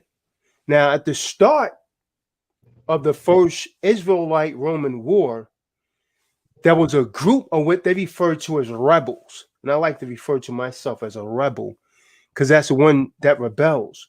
There's a difference between a rebel and a rioter. I'm a rebel. So this group of rebels were called the Sakari. Now, you know, there's a certain Israelite group out there that refer to themselves as Sakari. But when you do the history of the real Sakari, they established their name because they was named after this little dagger knife that they would carry. The name of that knife was called Sakari, and they was very skilled with that. So you know, you hear people that want to depict our real heroes like Sakari, but Sakari, they were real warriors. They were rebels. They didn't just go out and talk. They got down and they got busy, man. They got busy. So this small group of Israelite rebels called the Sakari, they overtook the Roman garrison in Masada. Does everyone know what Masada is? Is there anyone that don't know what Masada is? Does anyone know who built Masada? Yeah, Masada was built by that wicked Edomite king Herod. Yeah. Herod built Masada. It's like a fortress on top of a mountain, right? So Herod, he built that. He had Masada built. Now, towards the end of the war, the Roman army, they laid siege on this fortress named Masada. And the siege lasted between 4 and 7 months as the Romans needed to build a ramp. They built a ramp to try and get up to the top of that fortress. Is that that sound like the tower? No, that ain't Babel, is it? No, No. that's not the Tower of Babel, man. I'm talking about with the Romans. They built to try and get to the top of Masada. It was a very high mountains, Yeah. like a fortress, man. Okay. It was built on the top of a rocky like mountain on the eastern end of the Judean desert, and it was located between En and Gidi and Sodom. Yeah. Yeah. Yeah, so that wasn't in Babel. Yeah, that wasn't. Yeah. Now Herod, essentially, he was the one that had that built. And so in 37 CE, Mark Antony, he commanded Herod to capture Jerusalem. And so after the fall of the city, Herod began the construction of this fortress, which was actually completed somewhere around 31 BCE. And so Herod, he built the fortification as a protection in the event of an uprising. That's why it was built. And so this place, this fortification included barracks, storehouses, and an armory and 2 palaces. But after Herod died, Herod ruled until his death, which was around 4 BCE. And so the king was, this guy Herod, he was mostly known for being a tyrant and imposing heavy taxations on the laborers and so on and so forth. And so when he was ruling, a lot of people became impoverished. And after he died, the economy of Judea was in ruins. And so the tensions was very, very, very high. And so in 6 CE, Judea became a Roman province. You understand? Instead of like a semi-independent vessel state. Mm. And so around 66 CE, the tension was starting to boil over in Judea. You can read about this in the writings of Josephus. I can't make this up, man. And so what happens is riots broke out in Jerusalem. And after a group of Greek citizens sacrificed birds in front of the synagogue, this led the Israelite clerks to stop paying and giving sacrifices to the Roman emperor. And so what happened as a result of that, riot starts to break out, quarreling, rioting. And this led to more unrest, more civil unrest. And so they started to arrest a lot of the Israelites. And so Sakari formed a group and they started a revolt. So after the outbreak of the riots and violence, several Israelite factions began to emerge. And one of these factions was a group of zealots known as the Sakari. So the Sakari fled from Jerusalem and they attacked the Roman garrisons of Masada. And the Sakari camp was actually led by Eleazar. Isn't it ironic how this guy that called himself the leader of Sakari takes on this name of the actual Eleazar? I want you to think about this. He took on the name, he stole their name, and he named himself after the man. What is he trying to say? He's Eleazar reincarnated? But nevertheless, the leader of Sakari was Eleazar ben Yaar. And he was executed by the Romans and overtook the garrison. He executed them, many of the Romans. And he overtook the Romans' garrisons. And he overtook that fortress, Masada. What is well, Eleazar and those Sakaris that rebel with him, they settle on the top of Masada, using it as their base. You can read about all of this in Josephus, man, in the writings of Josephus. So Sakari was an extreme branch of a larger group called the Zealots. But Sakari was the most extreme. They used violence to obtain their goal, man. So Sakari, when you read the writings of Josephus, he says Sakari was Latin for violent men or dagger men. You understand? Well, they was going as far as murdering other Israelites who they consider Roman collaborators. So Sakari was putting a lot of Israelites that they thought were snitches. They was putting them to death. And so when the Romans finally did, when they was really able to seize it, instead of after they built that ramp, because they tried to get up there, and Sakari held them off at least 3.5 years, I believe. But by the time they did get to the top of Masada, they decided to take their own lives instead of becoming victims of Hellenism.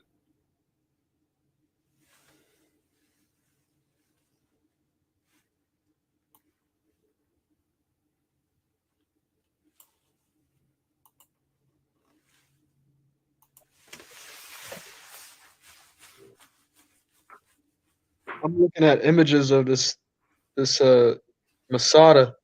Even today, I feel like that would take forever to try to build a ramp. Up there. I can see how long it would take them 7 months to even try to get up there. Come. It's like it'd be a crazy fort up there.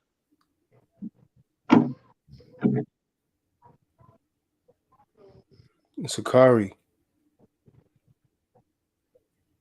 Eleazar. Sakari. Short daggers. Very, very sharp daggers. Little small knife. But they was nice with it.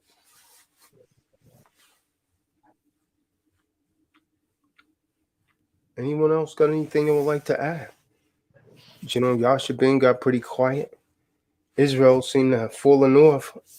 Looks like Marty Marr has not said one word, and David hasn't come on the call at all, even after being invited. Things that make you go, Shalom, brother. Can I get a mic check? We hear you loud and clear, Mark. 5 by 5. Okay. I'm finally in, brothers. It's been interesting. We're finally in, and we're just about done. But I heard the whole show. I just couldn't speak, but most interesting and well worth being able to at least hear the show. My blessings are still being answered, I guess.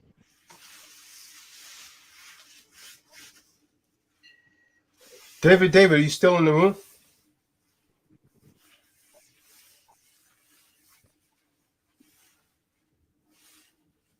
Yeah, man. Anyone got anything else, man? What time is it, man? Oh, it's 11:28 p.m.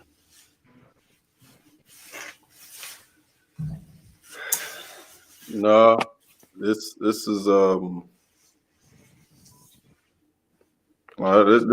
this is what really needs to be spoken about. What needs to be engraved in our hearts.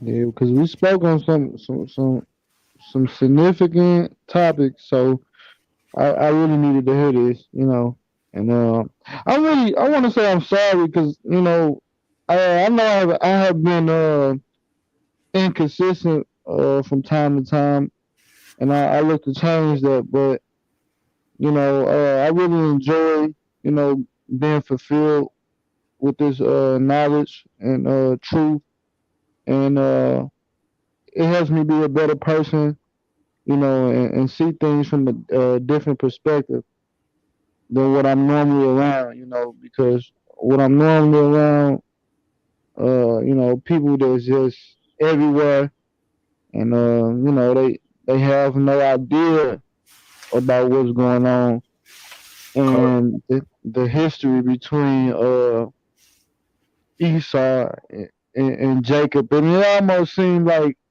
with the history of Esau and Jacob, Yahweh ben Yahweh and Satan, it almost seemed like it. I don't want to bring spirituality to a game banger thing, but it almost just seemed like we've been down this path for so long. It's just like, and it's a cold-blooded war out there because you can go to the next person right now and speak on some of these things. They'll look at you like you totally lost or you just some weird type of dude. But it just seemed like Esau have wrapped his hand so far around, the majority's neck of our people, because I ain't really talking about the other nations for the Gentiles. I really expect them to not know, but with my own people, I expect them to know, so it's different. And it almost seems like, it's a territorial thing, now that's going on with Esau and the 2/3 and Satan himself with, the Most High and the division that's going on between the heavens and what's going on here and in the earth. So it's like, I really appreciate hearing this because, being around the 2/3 a lot, it kind of mess with your subconscious mind up there, and you really do need to, I need for as me, I need to, be more repetitive with my scriptures and studying, but that's to be done. But like I told you, I really appreciate you guys. I appreciate all you and I appreciate Tyler Dot a lot, and everything, I've been taught along the way with dealing with everybody, you know. So I really appreciate you guys, and I just wanted to say that to you, and that's something I just wanted to say, I had on my mind, and Come on. Yeah, Um, young brother. I wanted to I wanted to bring out I could relate a lot to Roscoe's testimony and everything. I would say like like I've had fruits that I was trying to bring into the truth and like just making this transition of joining the true disciples of Christ. Still like I've actually cut my grass a lot, seen a lot of snakes. So I'm actually like cutting off a lot of people, and where I can relate with Roscoe is about the family. Like actually like both my rich family and my family have actually like came at both of us for not showing up for Thanksgiving, and like have said like a lot of remarks. But this is definitely possible and everything. You just have to like get out of that. Like something I realized that I have to do personally, because I like to judge myself and I don't like to try to tell other people what to do, because if I'm not set in order first, I realized that I have to stop even caring like how anybody like feels like or what they think, because it's all about what the Most High knows, you know. And personally, I do like watch myself, and I try to be cautious of myself, and I do have to work on my punctuality. But I do appreciate like the brothers and the sisters, like their patience, the body in general, their patience with me, and like, and I wanted to just say the water to everyone for making me feel welcomed. Yeah, as far as the working on the Hanukkah, I haven't really read Eliezer. I haven't read anything in the scriptures that said that we couldn't work on Hanukkah. I know a lot of the Jewish people, they have Talmudic traditions that say that you shouldn't work while any of the candles or the lights are burning. But I haven't read anything in scriptures that states that you cannot work on this high holy day. But I would me myself, I would play it safe because we're not to work on the other high holy days. Um, Me myself, I wouldn't work, but I haven't read anything in scripture. What I read is something that was Talmudic, what that's saying you know women, and for whatever reason they're saying women shouldn't work while the candles are burning. But you can trace that back to the Talmud, which is not scriptural.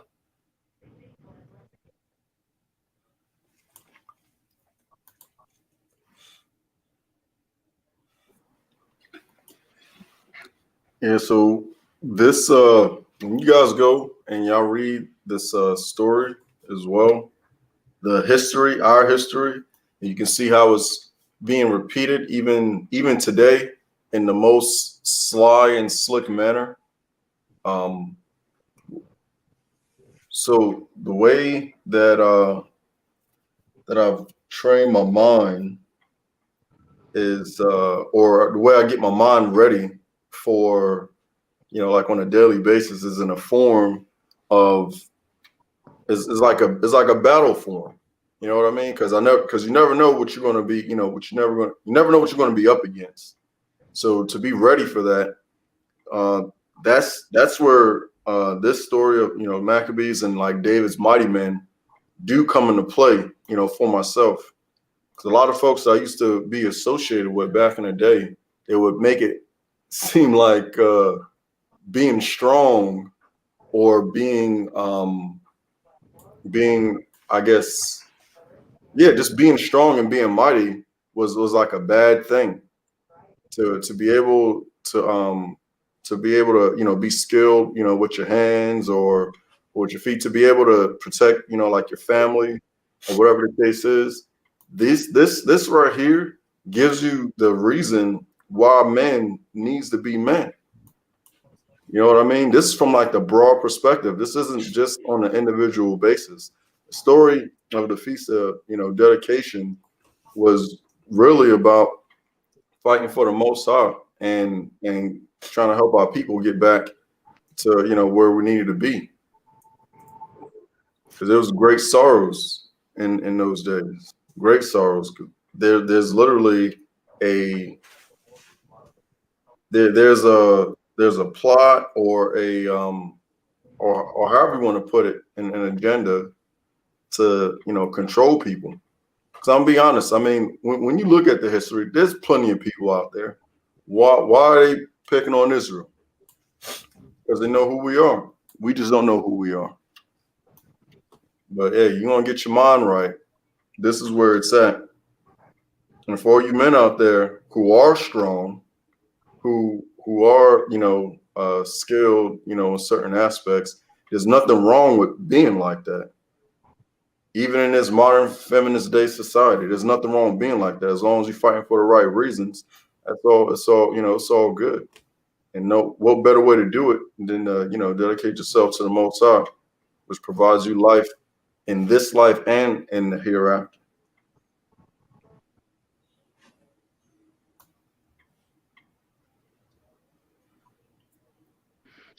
And man, Everybody's time is coming.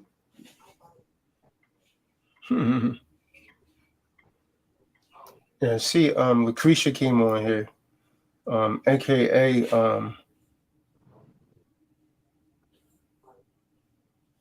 she just came on towards the end. Yeah, and forgive me, y'all, for not showing my video. I'm kind of a little bit of in pain. I want to show my wincing as I'm, trying to keep myself together here. But I'm here, and all is well. Yeah, Rashawn C is actually a Christian. Unless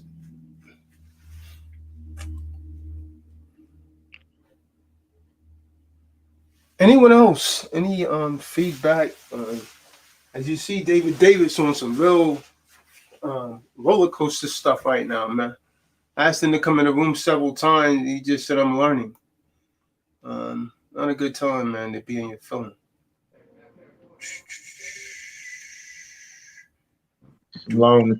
I want to hit you brothers with something before. I find the biggest thing with us is that a lot of people want to be in the truth and the wisdom, but when they're hit with a commercial presentment or something, that's when they back up off of it. See, the biggest thing of all, at the end of the day, whenever I do say something, I always make reference to this is spiritual. You are going to go speeding fast straight to hell if you don't get it. Because this is about, if you can't see the path and follow it the way the Most High set it out there for you, you're not going to make it. So when you think you're sidestepping this, you're not, because every man, it's their job to see their way out of this. That's why 2/3 of our people ain't going to make it, and they're not going to make it. So when you run in, you're hiding from it, and then you campaign to be a secure party creditor, but you don't have the heart for it. You ain't got the kudos, the balls for it. See, I had to get with these people today. Normally, I don't talk to them. I use an affidavit to speak to them because I don't want to get in trouble. But the minute that they found out they were dealing with the authorized representative of my stimulus hormone, my artificial construct, they ran for cover. They started pretending right away they couldn't hear me on the phone and all of that. Right before that, they could hear everything. So the power is within us. It's within you, brothers and sisters. But when you slip back into that same old way that you think every time that they are the powerful ones, you're going to be ineffective. But you don't want to contribute to a forum like this. This is the power in these brothers. This is what they do. Is that in the message you heard Khan said, a few conquered many. We are few, but we are powerful. You are too, but you hide from who you really are. The Most High can't use you. I mean, you got to get this. That's the biggest part I see. And I told the Khan this before. I had no idea how scary our people really are. You got to get away from that. Don't be afraid of the things you don't understand. Sometimes these things are there to help you and benefit you. But you're so conditioned, you're scared of every damn thing. You got to stop that. Yep, You that's got to true. stop that. If you dedicate to the things, you know why the Kahan is our leader, because he leads us in the path the Most High set for. None of this shit is made up. Excuse me. So I get a little frustrated because you think you can hide from it. You can't hide from it because when you hide, you're going to be the very ones that's not going to see the path to the kingdom, to the eternal order. Because it's true. It's absolutely true.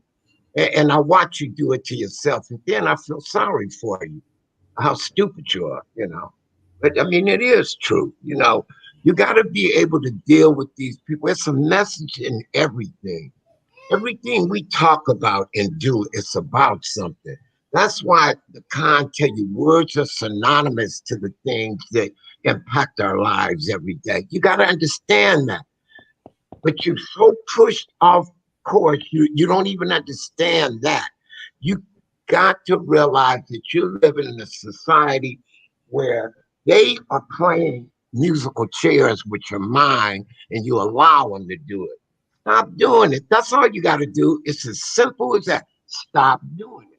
But you think as soon as you do that, oh, but I got to wait and get an okay from them. You don't got to wait and get an okay damn thing from them. But you got to know how to talk. Sometimes it's saying something. You got to know how to say it. Come over here.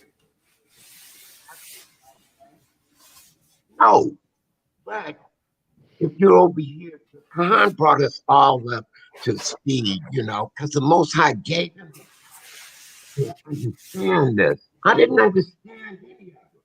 But I wasn't afraid of it because I don't have that type of. But most of you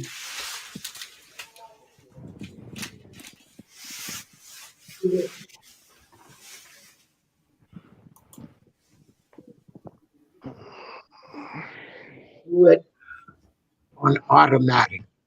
You got to stop doing it. And then you think it's okay. I told you, if you keep doing it, you're used to doing it, and there's a pathway out to the kingdom, to the eternal order. You have to educate yourself. The Most High say, study hard, my son. He will stand with you in truth, knowledge, and spirit. Now, do you think that General Yashipin, the Khan, I'm not going to try to name all these powerful watchmen on here. I'm just glad to be a part of it because it gives you strength. It gives you power.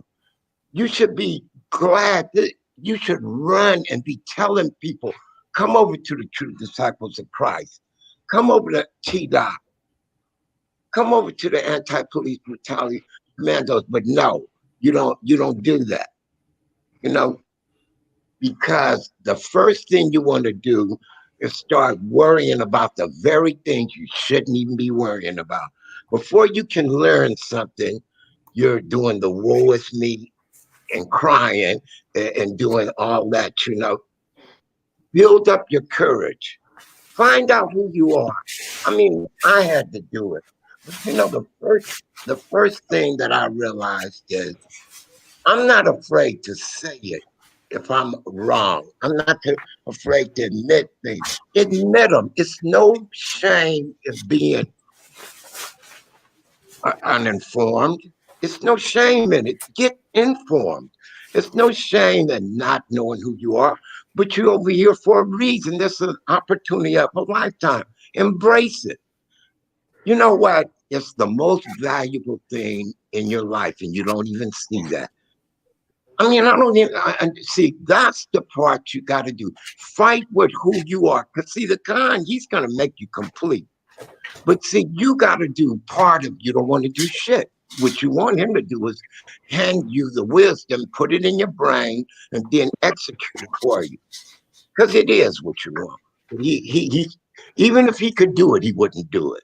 You can tell he he's our leader for a reason.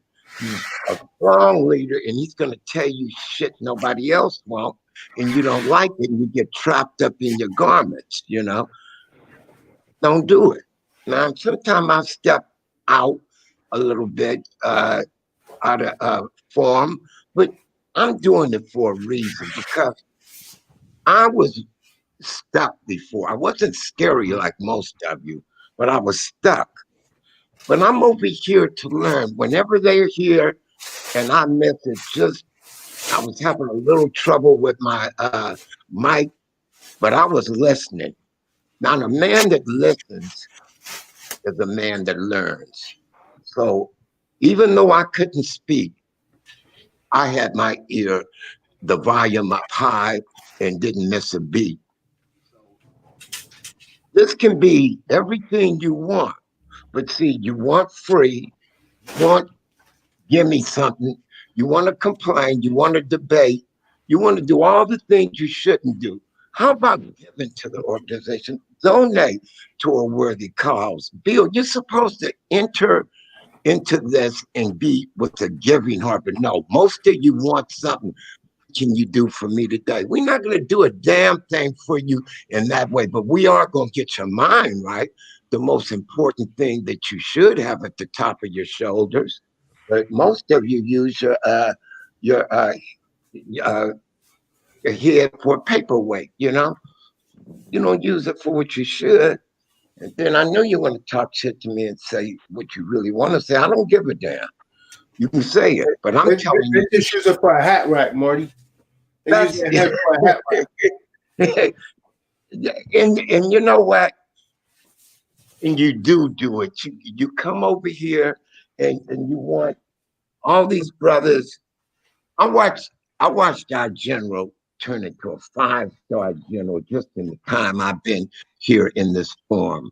I always speak highly of the general because I see the hard work he put in. He built his knowledge up where only he can stand second to the Quran. Now, I don't blow smoke up nobody's ass. It's just the truth. The truth is the truth, and then whatever else is what it is. Some of you might say whatever you want to say. It's not, you know what? I could give a damn about that. But I love you, but I'm going to tell you the truth. I'm going to cut you, but I'm going to have my hand stretched out to you. And you know what? Everything I just told you, I'll put all our own love behind it. You could never get me to say nothing for gain, not for that. But I will do anything for you. And the best thing I can give you right now is the truth. A lot of people will give you smoke and mirrors and flash in the pan. You're going to get something else. There's not a person on YouTube that's going to give you the truth. They're going to give you fragments of it because I really honestly don't think they know it. They have stolen or misappropriated things from like the Quran, and it's incomplete. This is all stuff that is factual, that works for us. The webinars, you should have been over there. Most of your cheat sheets, put your hand in the pocket and donate and join in on something that's worth its weight in real gold. You know what I'm saying? No, you don't want to do that, but let some tickets come out to the game, LeBron or or somebody else. I mean, then you're all into that. Ask you about their college record, their stacks, their handicaps and stuff. You know all that, but you don't know the very thing to save your life. It's coming right now. It's up on you. Now, I'm going to say this one last thing. Physical. You know that you have a physical construct, but any reasonable person can see there's more to it. Spiritual. All this didn't just pop up from nowhere, but an intricate society that's based on very, very specific things. And you think it fell out of the air. It did not. So you better learn the things that's going to save your life while you got a chance, or jump on that fast moving rocket ship straight down to hell, where you're damn sure going. You know, and I'm just telling you.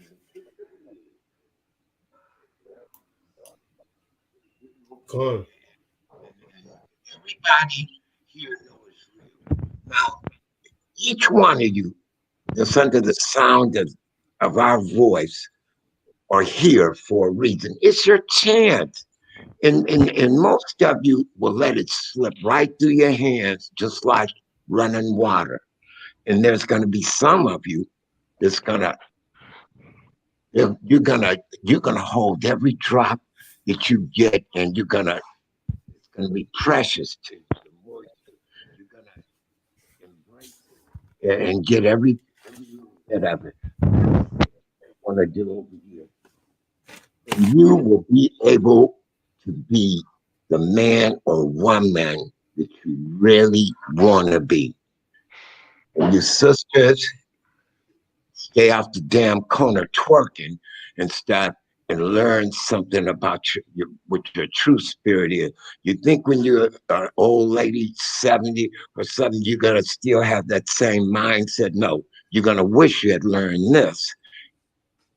And it may be too late, but, you know, that's all I got, Kahan. You know, I want to contribute what I got to you, and the best thing I can give you is the truth.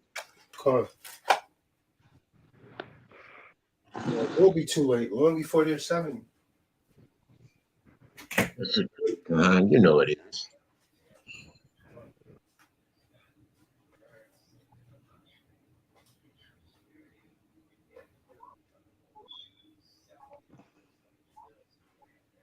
That's all I got, family. But you know, I'm glad to be here. Hey, there's a similitude to what you said about that commercial presentment and how the king was doing. Now I know I already said, you know, you're gonna go watch the well, not watch, but read the story for yourself.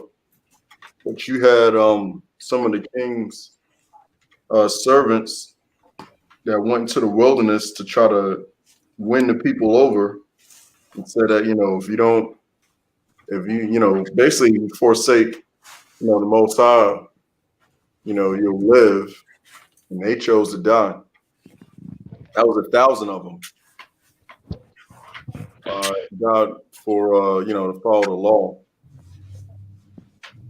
So that was the commercial presentment, and then also you have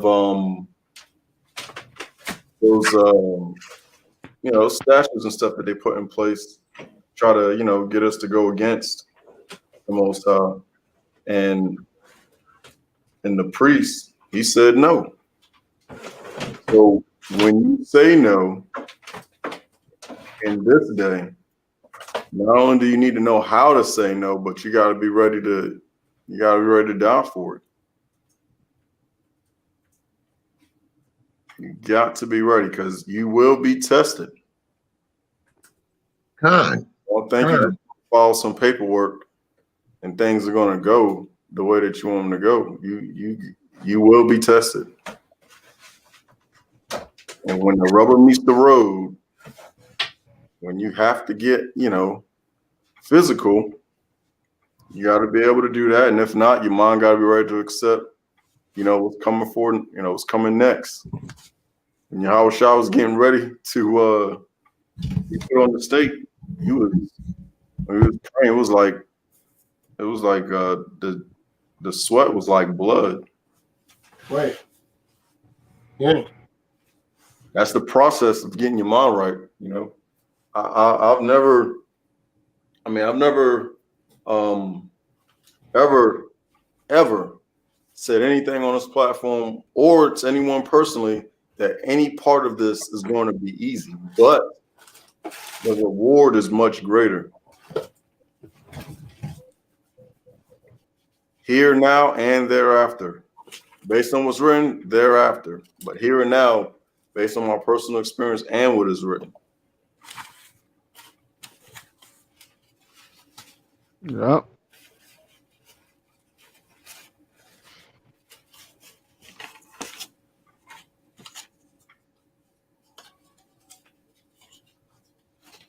No, that's all I got.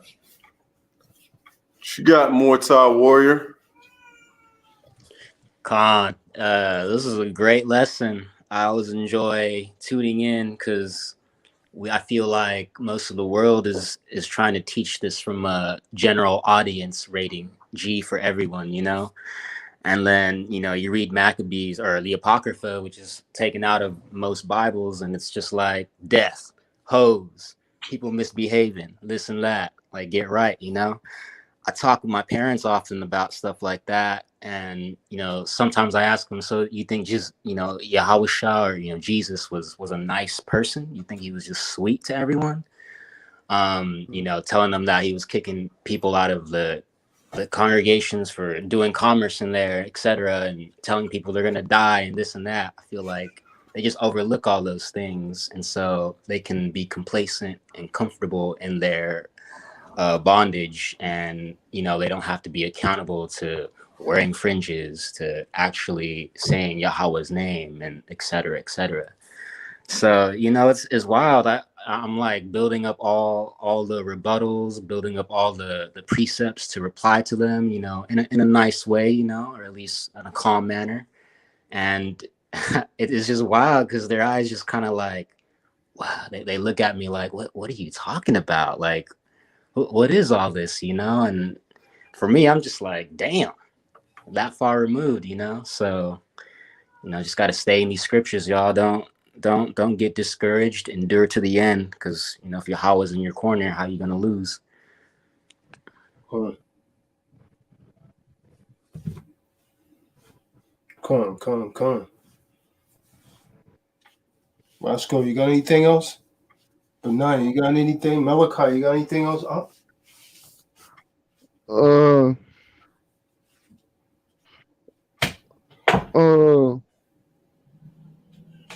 we going into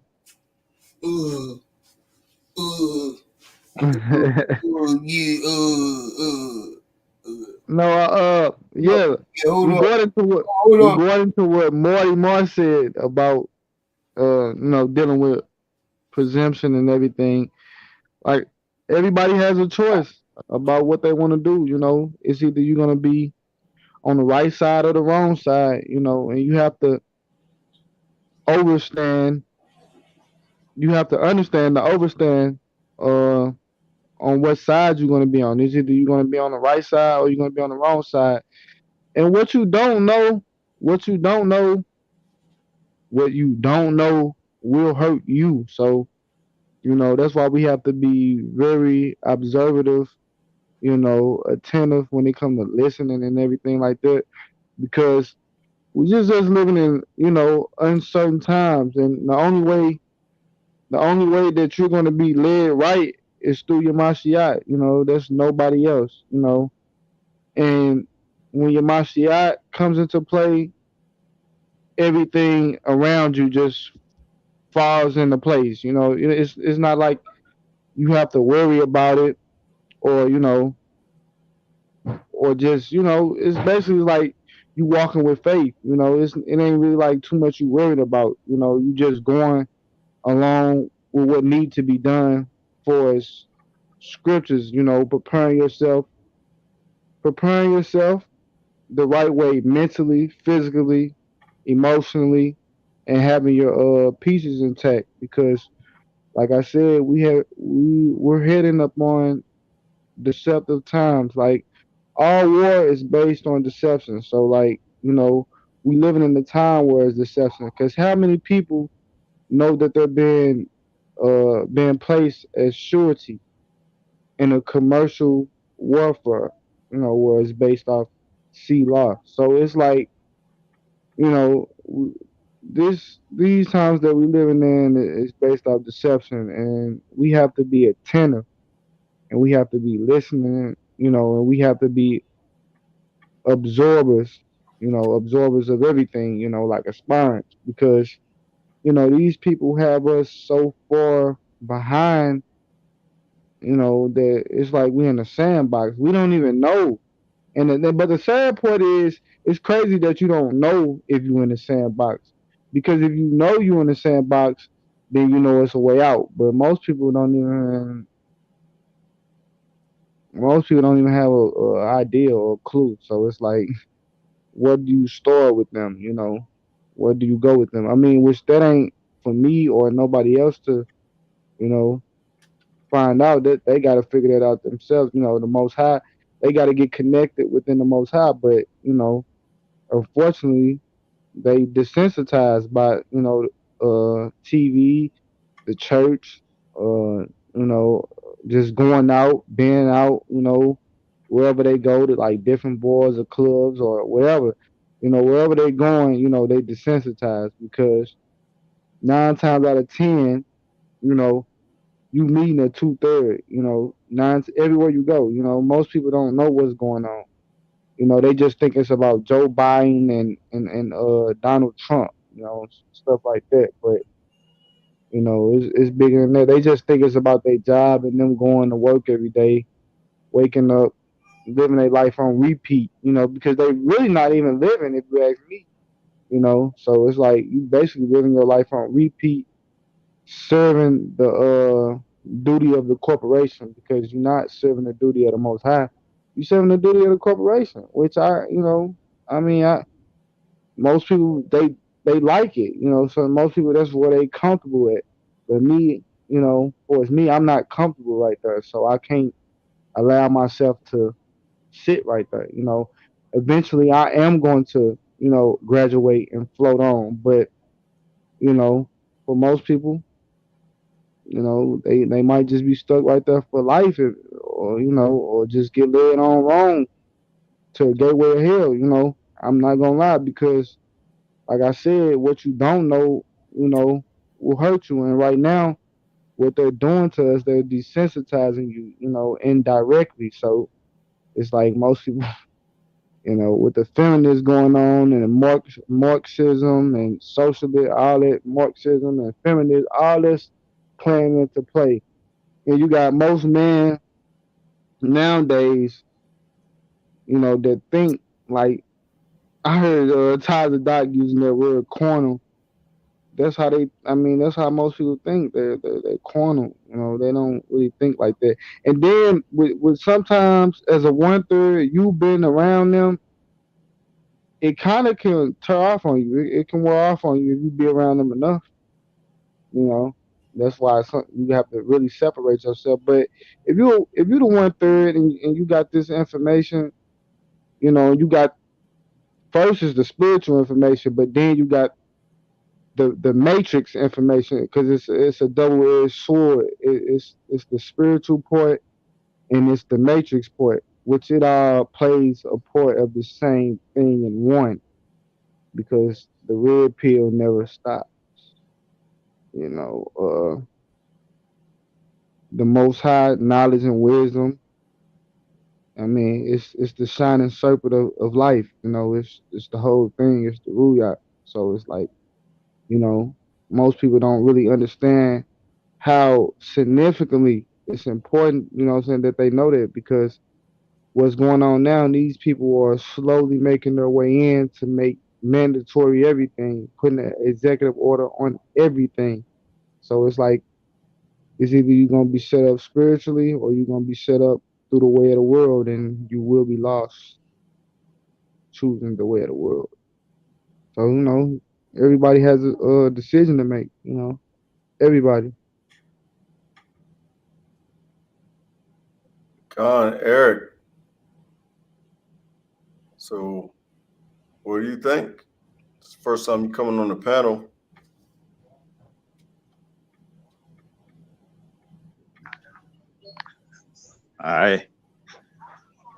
I'm blessed to be on the panel. And I appreciate you all giving me a chance to be part of the team. I said, that's it. I'm looking forward to being part of the team. That's about it.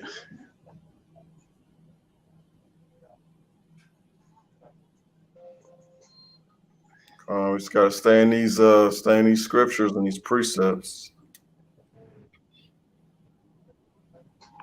as often as possible, as much as time would allow you to. Yes. Or as much time as you're willing to make for it. That's something. Really, I should say.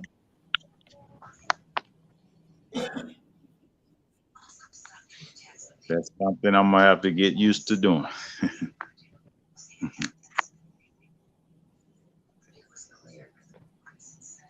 But Yeah, man. Comes down to what choice you gonna make. I mean, cause it like with me, like I feel sometimes like I'm battling with myself, like I'm playing tug of war. You know, like I said, being around the 2/3, it can wear off on you. You know, if you be around them long enough.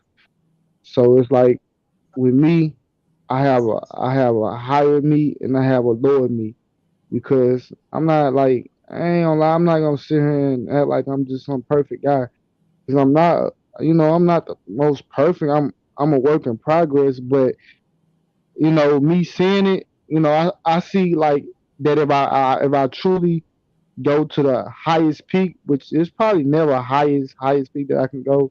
I think it's unlimited for me because like through the years I missed so much by being desensitized. So it's like I can go so far, but you know I'm proud of myself right now because I know that I'm on my way, but I'm still a work in progress because I'm not gonna lie, I'm young.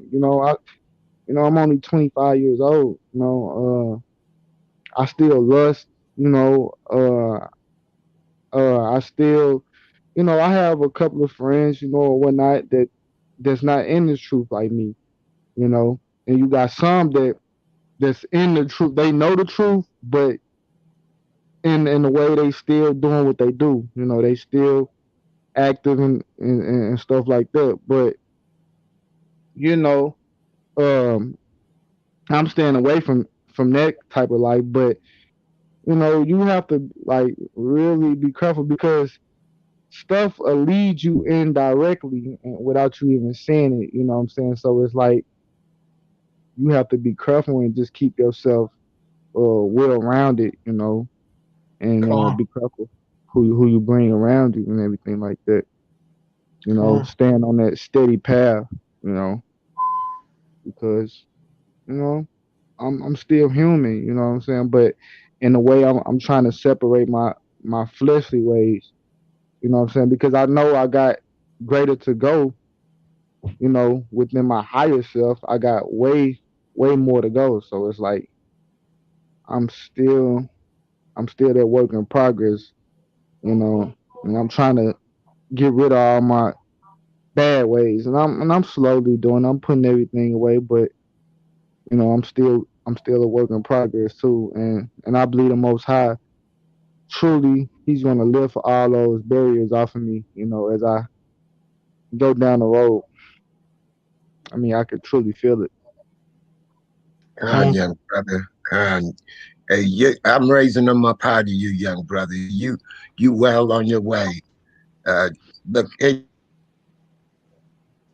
Benai, he might give you run for your money, man. He sound like he got his mind on right, man. Boy, you young brothers, if I could come back in another life, because I'm old and be like you and Benaiah, you steady under the Khan, Yashabim, and the rest of these brothers here. You're gonna be a power to be reckoned with, man. So, young brother Roscoe, I'm holding them up high to you, man. You're talking real good talk, man. I appreciate that. I appreciate that. Yeah, Um, I agree with you, Roscoe. Um, It's this back and forth between your higher self and your lower self that we always got to overcome. And I find myself getting into that every now and again. But the thing that elevates my higher self, the being that the Most High wants me to be closer to Hamashiach, is always staying in this word, in the scripts. Every time when I first came into truth, I guess it was this zeal that was put on my spirit to just want to know more, because it was awakening. It literally was awakening me, on a spiritual level, but just physically, like I just was changing, just all over, just changing. But yep. when you go away and you get caught up in this world, this carnal world, you got to do stuff on your job. You get caught up with a whole bunch of BS with that. There's a lot of people around you. You just get it, and that's all Hashatan. It's all just to deviate you from that narrow path. So we always have to stay in the book, like no matter what. And you have Truly. to know what your mission is. You have to know. That is truly, that's how I feel. The Most High. That's how I know the Most High put me on this planet to do His work, to proclaim His name, and to testify to Hamashiach Yahweh Shah. And that's what I'm gonna do till I can't do it no more. But we're young, but I always feel like I'm running out of time. Even though I'm only 22, but I feel like if I was to drop tomorrow, like I feel like I wouldn't have done enough. So that's another thing that drives me to get to a higher level. You know what I mean? Like, Yeah. did I do enough to? While you was here, yeah. Yeah. Did I do enough to proclaim the Most High? Did I do enough in His eyes to be judged, righteous enough? Did I? And I know, and Yashabim said it's about that. It's reward here and hereafter. Am I worthy enough of that reward? And that's something I go to sleep thinking about that. You know what I mean? So. True. That's true. and I also wanted to add in, like in this spiritual war, your real only enemy is yourself. Like everything else is just like pretty much like a test or just a distraction. And how you mentioned, like, like me personally, I'm 26, and I've dealt with the same thing that you were saying. Personally, I just had to realize to myself, like, who do I fear? Like, is it the Most High? Do I fear letting Him down, or do I fear like letting my so-called friends? And like at one point, all of these females, like before I had to live, all these females, like, that really were not amounting to anything. Like, do I fear letting them down? But then you have to really sit there and ask yourself, like, what's best for yourself? Because you always have to look out for yourself. Like, so I just wanted to give you, like Psalms chapter 82 verse 6. I have said, ye are Elohim, and all of you are the children of the Most High. So like when you get yourself out of that, like that thought process of, oh, I'm only human, I'm only this, I'm only that. Like you stop, like, making excuses for yourself, and you stop trying to rationalize with like the wrong that you're doing, because like where repentance comes through like remorse or the baptism through the scriptures. And also I wanted to give you Matthew chapter 5 verse 48. Be ye therefore perfect, even as your Father which is in heaven is perfect. So it's actually a commandment. Like, like they're telling you, it's a commandment to be perfect. Like you have to become perfect. Like if you want to actually stand in this walk and actually, survive the wiles of the devil, like that's mentioned in Ephesians 6, you have to become perfect. And you're really only battling yourself. So like when you keep on trying to rationalize that you're just a human, or when you say like you're not perfect and everything, you're really just attacking yourself. Really, like you're only hurting yourself. So you have to get yourself out of that mindset and just have faith and just believe that you can you can even be better. You know, like you only need faith the size of a mustard seed. You know, like that's pretty much like what I would just have to say about that. The water. Yeah, Taj No. said some. He's been bringing up some powerful stuff about reinforcing because he mentions the mental police, but that's real. It's real. That's why it sounds funny, but it's real. And you always have to kind of push out the negative thoughts, the negative rationalizations of you can't do this, or you do that tomorrow, or you'll get to it. Don't you always got to push that out and uh, keep moving forward. You know what I mean? So, but the water for those verses, yeah, we went over. People like to use this excuse like, oh, I'm not perfect, but that's just an excuse. Something just to say at that moment to lay it off. You can always strive to be a better person. You can always strive to be better spiritually, physically, whatever it is. Because, like you said, we are. Look at Psalms 80, verse 6. I have said, ye are gods, and all of you are children of the Most High. So I'm a child of the Most High, and I gotta.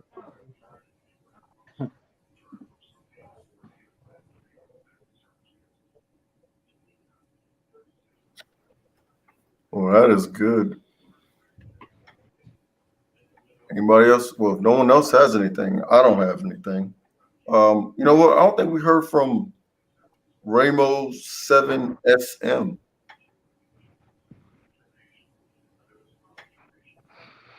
That Raymond on the panel?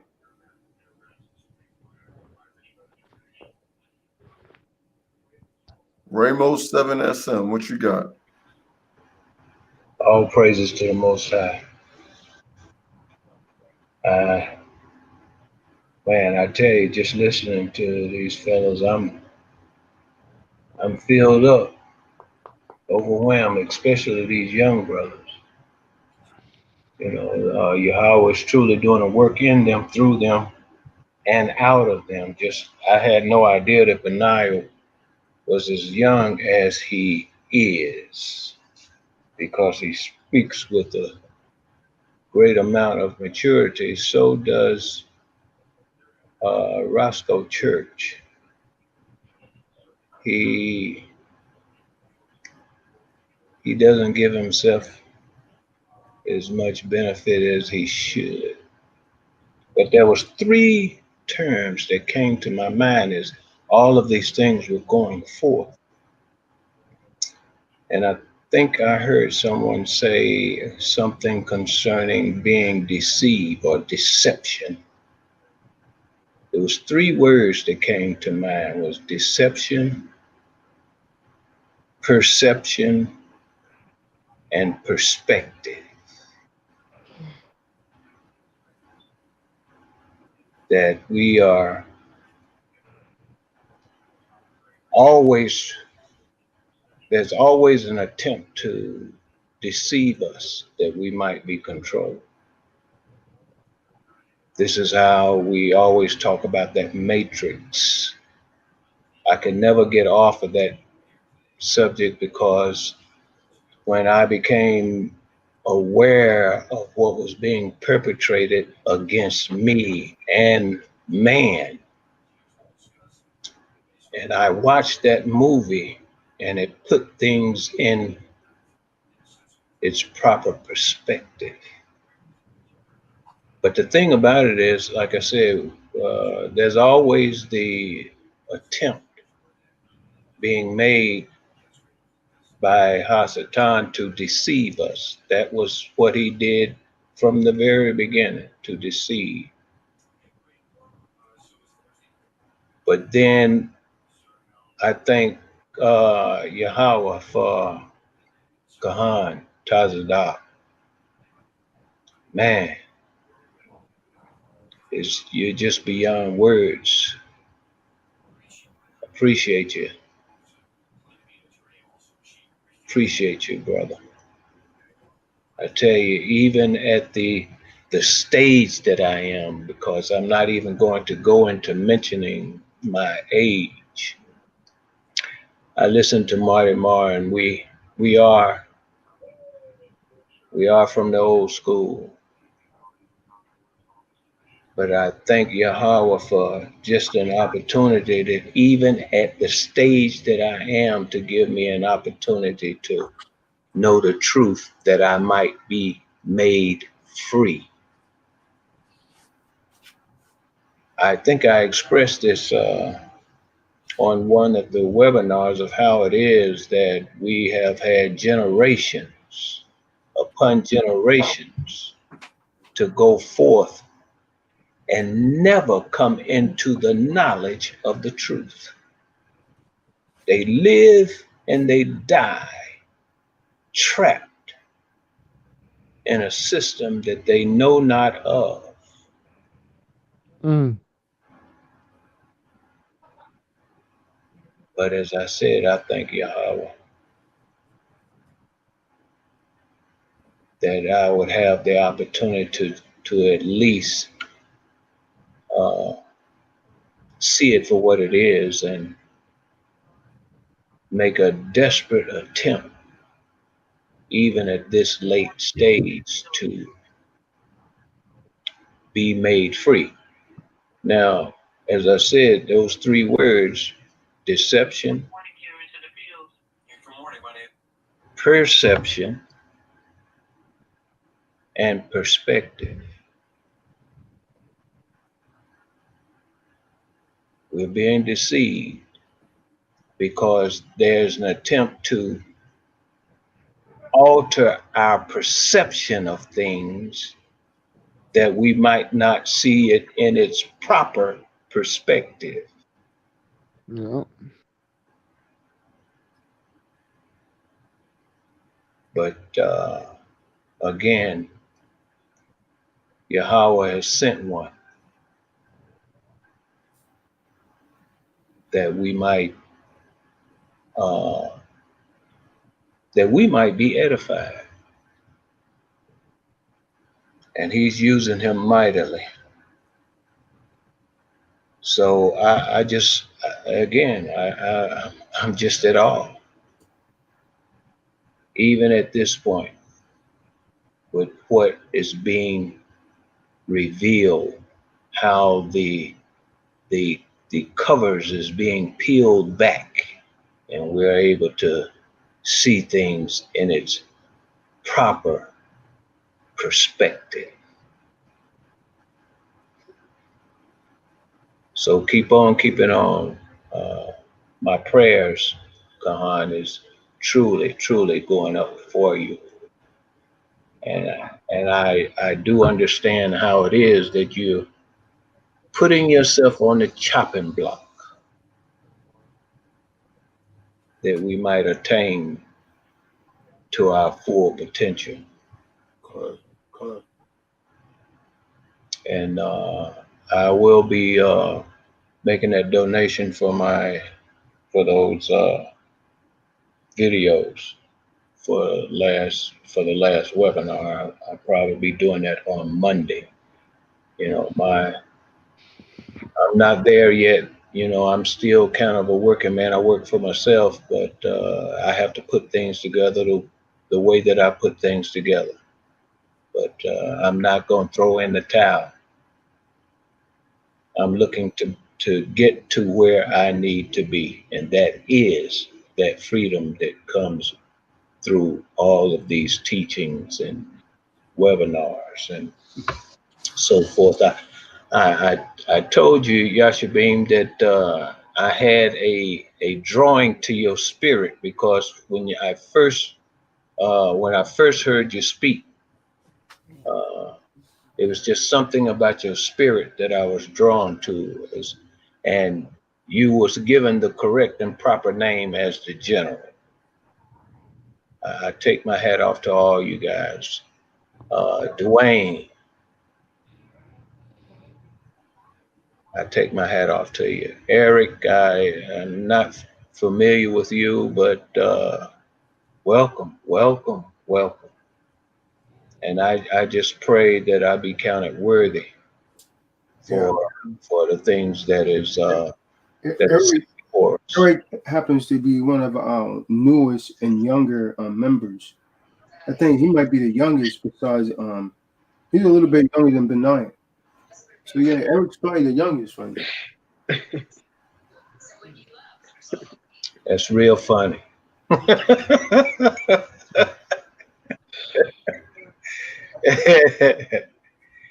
Yeah, he's just traveling incognito. I understand. No. I mean what you're seeing on him is like the stress of a Mashiach. He was only 33 when he left, but he had white hair. He described as having white hair. You know, here white woolly hair. All right. But he was really a young man. All right. Remember, he started teaching in the temple at 12. When you read in the book of Luke, the 2nd chapter, Hamashiach started teaching the elders when he was 12 years old. That's right. In Jerusalem. That is right.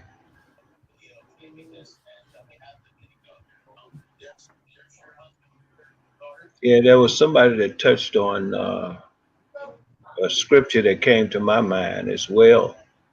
They're talking about the power that is within us, according to the power that is in us over there in the book of Ephesians. Now, another thing too, I'm looking to learn to get familiar with the jargon, if you will, of the proper way of addressing certain ones in terms of scripture, because I come from a mold, if you will, concerning Christianity and the like. But I still had a thirst because it was just something there that didn't sit well with me. So I always found myself as a loner. I always found myself in trouble in those arenas to where I would be put out. But it was all right because now I think I have found what it is that I need.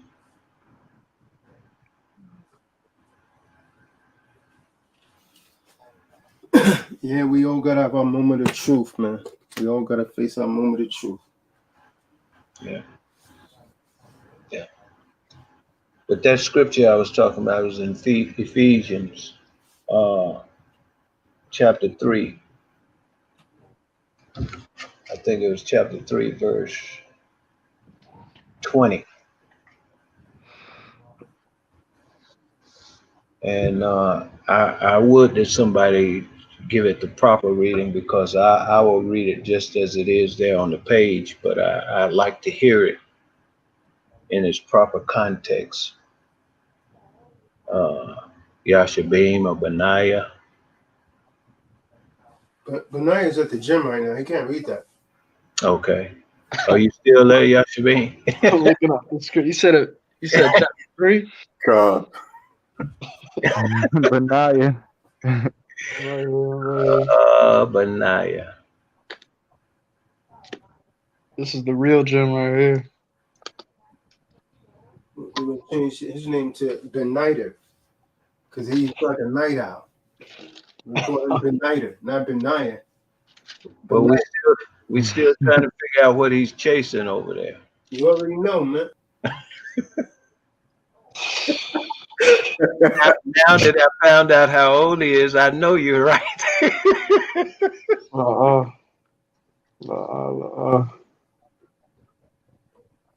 It's in the fella Dana Dame right there, man.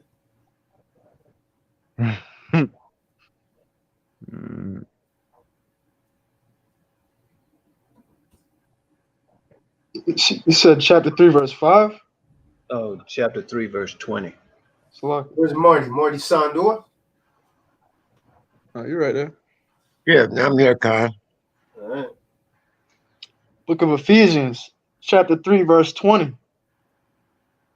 Now unto him that is able to do exceeding abundantly above all that we ask or think, according to the power that worketh in us.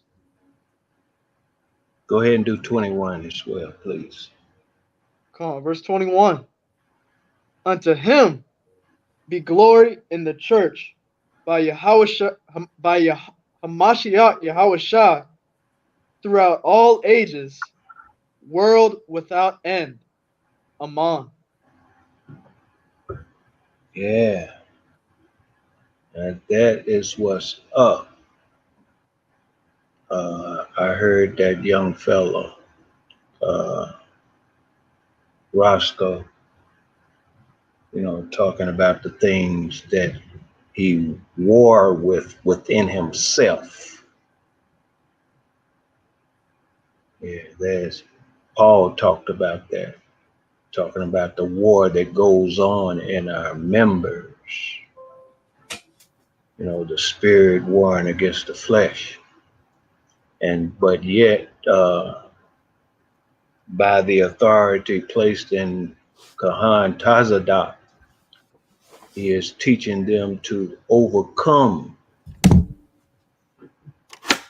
those things of the flesh because they are death, and getting them to understand that is the case. It's getting a lot of them upset, though, Raymond. Getting a lot of them upset, to include David. Oh, that's good, man. Brothers getting a lot of animosity, man. They hate this truth, man. This truth start cutting them, man. Yeah. What kind of spirits come out, man? We called David about 6 times. Mm-hmm. Earlier, he wouldn't even respond. Act like he couldn't hear. It's like we took on a child mode. Yeah. I sensed a few things a couple of webinars back, but by the grace of Yahweh, he'll come on around. Mm-hmm. But I thank Yahweh for you, Tazadak, man. I tell you, we have to pray for you that you be strengthened even more, that Yahweh will refresh you in your strength, because you're giving out a lot. Yeah, they don't understand the other battles that I be fighting in private, though. See, they don't see that, Raymond. Yeah. They don't see what I be doing in the background. I be doing a lot of stuff, man. Yeah. I feel you. Trust me, I feel you. Yeah, I'm nowhere near at the level where Tazadak is at, but I'll tell you guys, like I tell other folks, there's a process that that I go through, that we go through, for you guys to see the end product of what comes out on these videos and different things like that. Like this is this is real. Yes. This is not a show. It really isn't. That's right. Yeah, I do feel you. And I look at the presentment, with these webinars and things. I'm like, man, how in the world? And then you tell me, hey, I was down south somewhere and I had to go over here and keep them occupied because I'm in traffic or something. I'm like, whoa, the energy that this man expends. I mean, how do you do it? But I do want to get with Kahan and Yashabim too, because I know and feel and see a desperate need to change my diet. I do herbs and teas and whatnot, but I need to fine tune this thing, especially as I said at the stage that I am, because I want this train to keep moving. Con, yeah, we can definitely steer you in the right direction, according to scriptures and what's out there, because that's also a part of it. So you got some folks really good at the scriptures, and lacking the temple. Folks are really good at the temple, lacking the scriptures. One does not go without the other. Right. It's And all necessary. I need to get this thing balanced out. Yeah, it is well. Yeah, I'm gonna go ahead and put my number in the private chat. You can give me a shout in the morning. All right.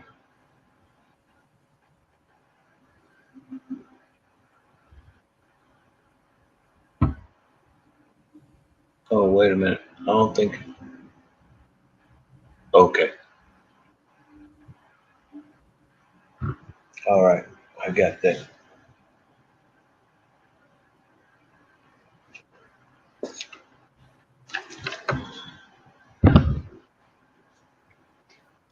So does anybody else have anything before we shut this thing down?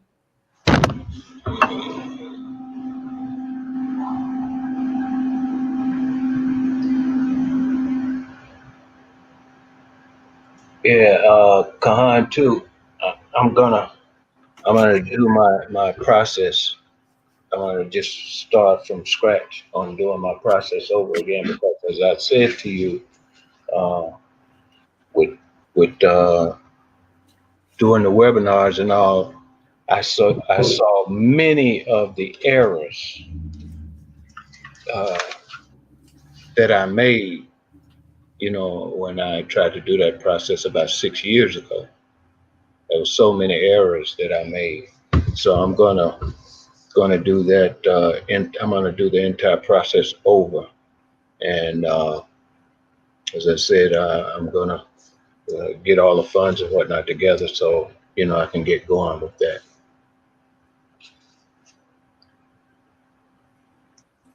Fine.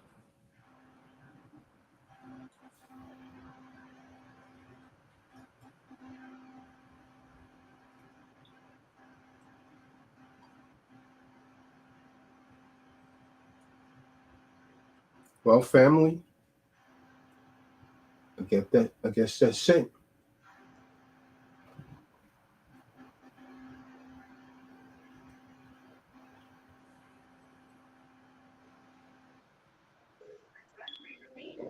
Shalom. What Layala Tuab, everyone. What David David saying, he's still here fighting battles. And you're here, but you're not really here. We express much more with our actions than we do with our mouth. I call it how I see it.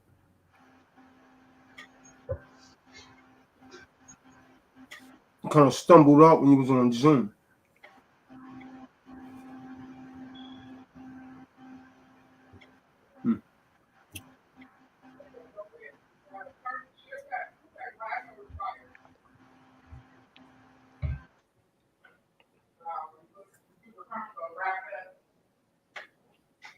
In fact, he was invited into the room several times and he still didn't come. The actions always say everything, man. It's hard to pull one over on me, man.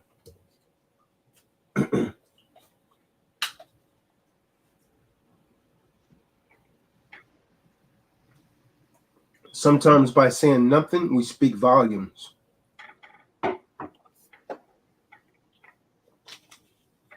This is true.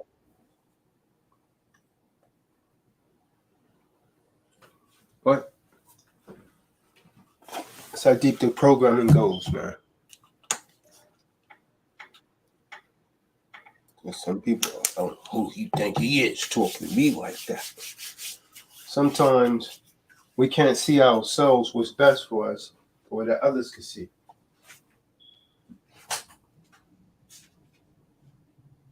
Now, I'm gonna be real honest, man. For me, that's really where salvation is at for me. I've been praying for that for years. Like, how if I'm blind, how would I want someone to handle me? That's how I go and I handle people. And when it come my way, then you just need to you need to accept it. Don't get defensive. You know, not to get in your feelings, because that's really akin to someone who feels like they know everything. You know what I mean? Like if you feel like you know it all and you consider nothing, then that's when you stop learning. That's when you stop living. When you're so proud in a thing that you feel like you can't get any better. That's when the fall comes, as it is written. A hardy spirit goes before a fall.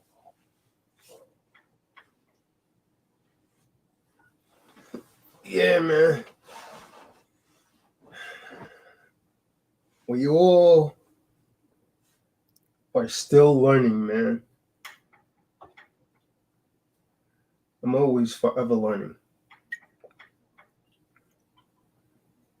Con.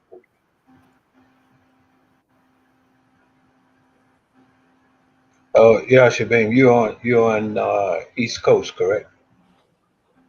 Con, I'm usually up pretty early though. Okay, so I'm on the West Coast, so 3 hours. Oh yeah, 3 so hours. I guess whenever you get up. Okay. I've seen a lot of enemies, but mighty few friends. Well, like I said, I've been around for quite a few years, and I really can't count on one hand the amount of friends that I can say that I really have now. I believe I'm at the precipice of all that changing with what I see manifesting itself here. But I've gone through almost 70 years, and I can't, and looking back even on the relationships and acquaintances and all those things, I can't count on one hand the number of real friends that I can say that I really had.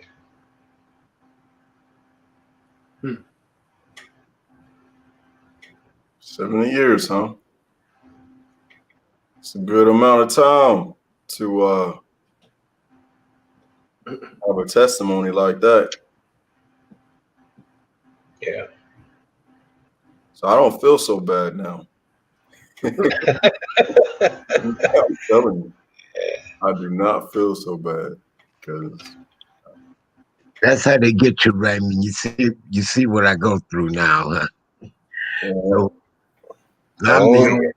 I'm the OG around here. You didn't move. You didn't blew by me.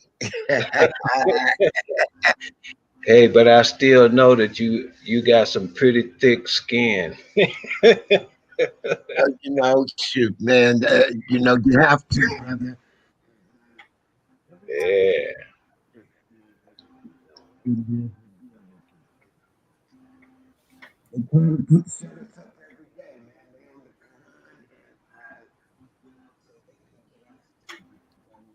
I gotta step away for a quick minute to relieve myself. So you guys aren't here when I get back. Shabbat Shalom. Shabbat Shalom.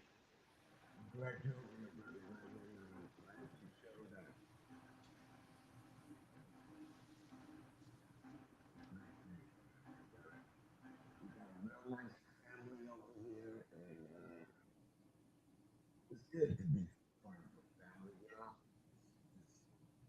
It's a powerful thing.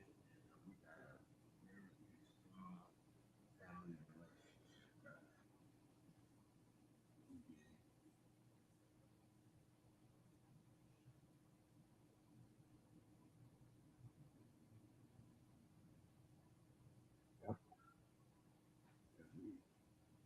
Pretty good, man.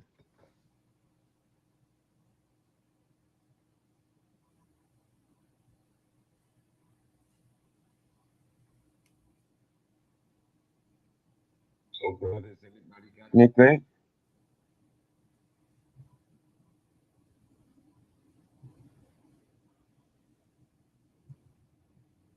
What about you, Eric? Eric White? Got anything, bro?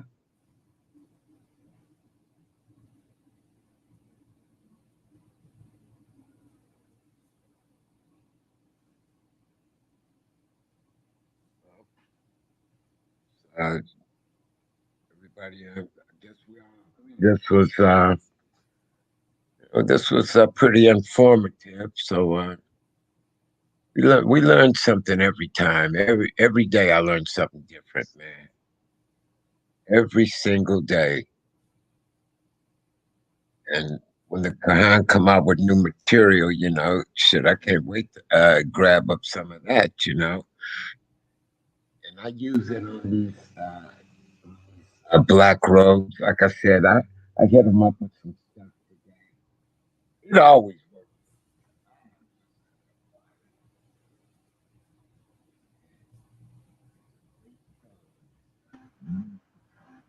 Yeah. Marty, you keep fading in and out. Well, they always run for cover, brother. So, I look forward to having a presentment or something like that, or a bill is a chance for me to collect some fees.